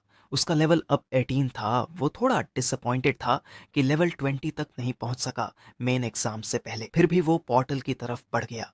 वो पोर्टल एक विशाल गेट ऑफ लाइट था जो हवा में शांति से तैर रहा था और सॉफ्ट लाइट छोड़ रहा था। जैसे ही वो पास पहुंचा, उसने महसूस किया स्पेस मैजिक की फ्लक्चुएशंस जो किसी को भी इंस्टेंट टेलीपोर्ट कर सकती थीं। येलिन ने कदम बढ़ाया और उसके सामने का दृश्य बिखर गया। जब नजारा दोबारा बना, वो एक विशाल ब्लू स्टोन स्क्वायर में था। चारों ओर 10 ऊंचे स्टोन पिलर्स खड़े थे जो रहस्यमयी और प्राचीन एहसास दे रहे थे।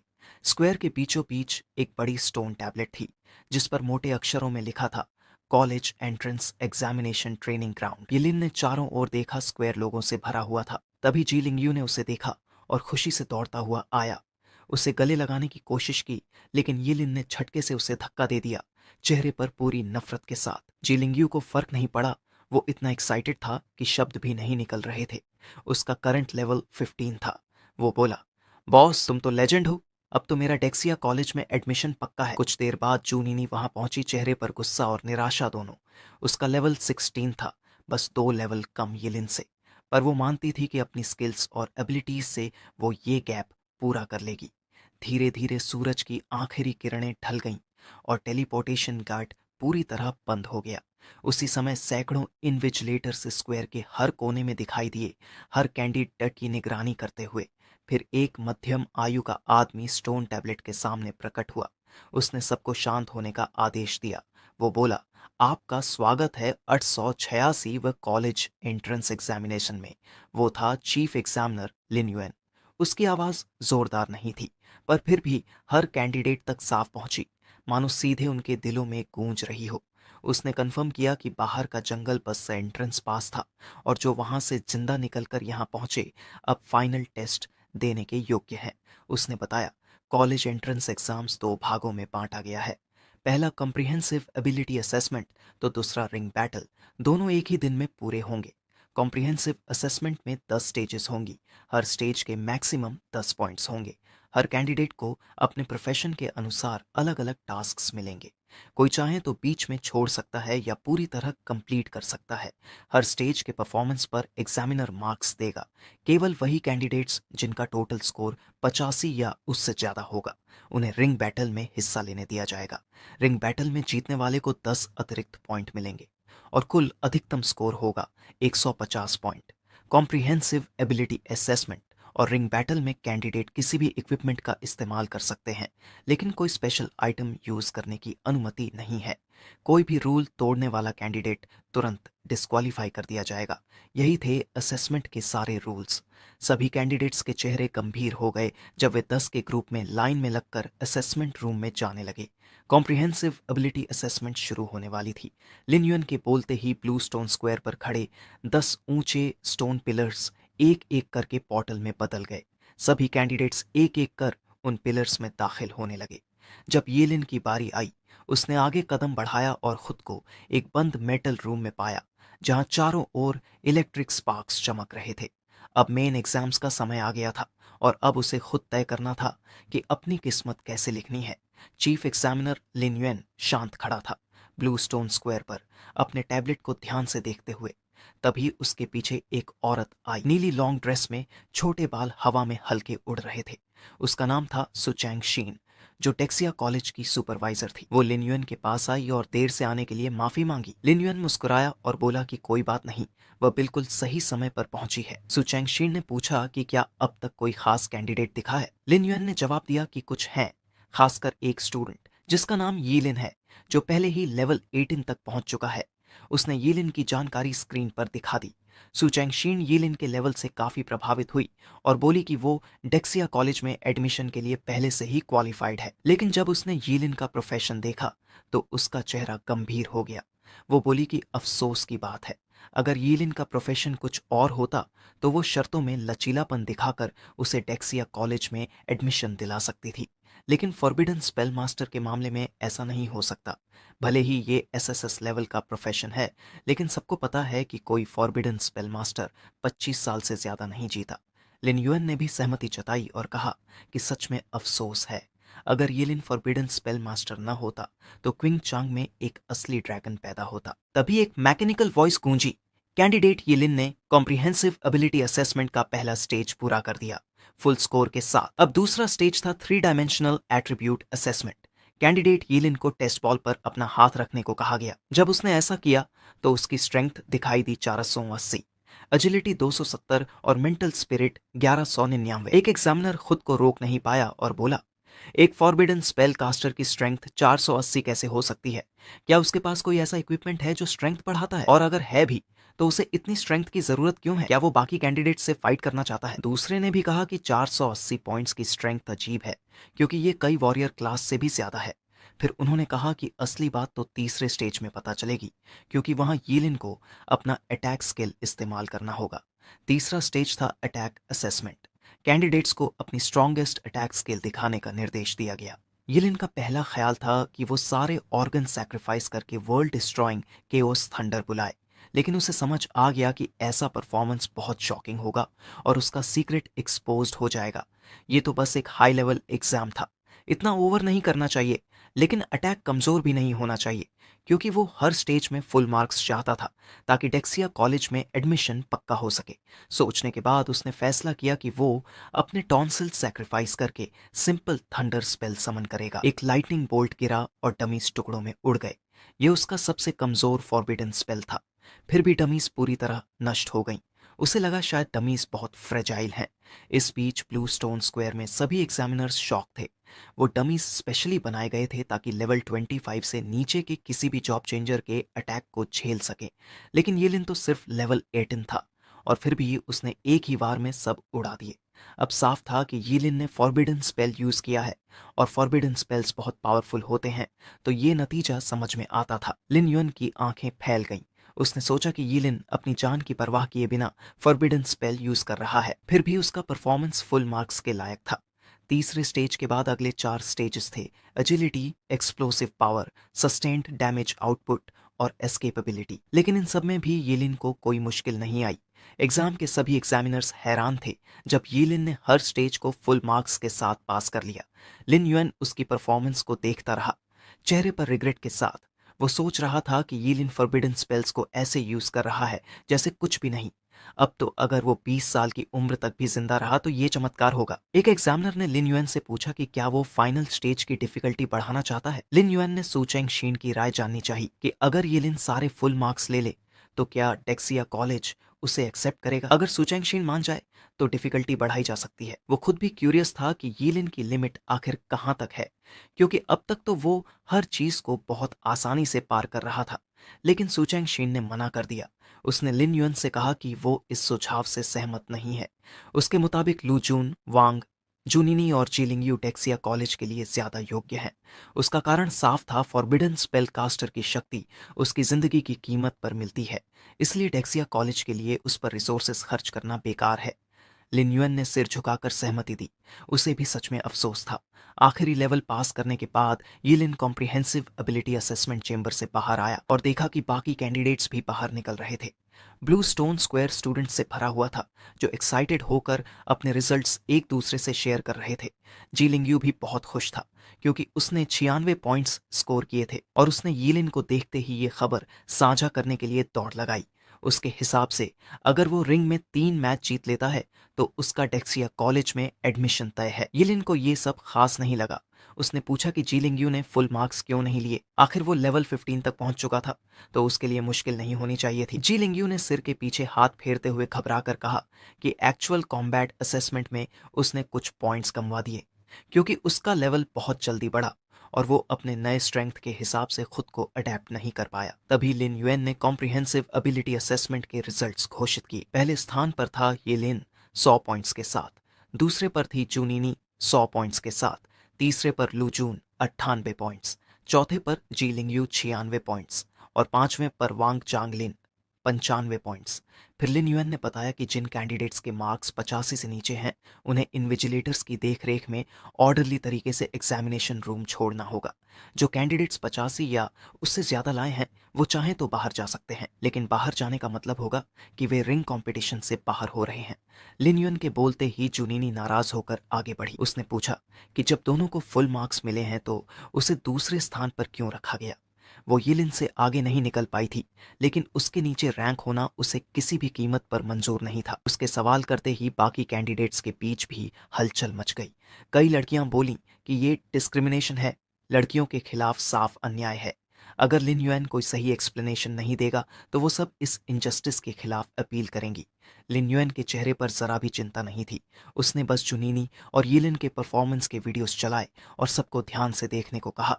वीडियो में दिखाया गया कि कॉम्प्रिहेंसिव एबिलिटी असेसमेंट के आखिरी स्टेज में कैंडिडेट्स को लेवल 25 के डिमोनिक फ्लेम वुल्फ से लड़ना था। जुनीनी ने अपनी बेहतरीन स्किल्स और एडेप्टेबिलिटी दिखाई, लेकिन उसे मॉन्स्टर को हराने में काफी स्ट्रगल करना पड़ा। जब यिलिन की बारी आई तो उसने सिर्फ एक स्किल से लेवल 25 के डीमोनिक फ्लेम वुल्फ को 1 सेकंड से भी कम में खत्म कर दिया। ये देखकर सभी को समझ आ गया कि दोनों के फुल मार्क्स होने के बावजूद जुनीनी दूसरे नंबर पर क्यों थी। लिन युएन ने क्राउड की ओर देखकर पूछा कि क्या अब किसी को कोई आपत्ति है। पूरा ब्लू स्टोन स्क्वायर शांत हो गया।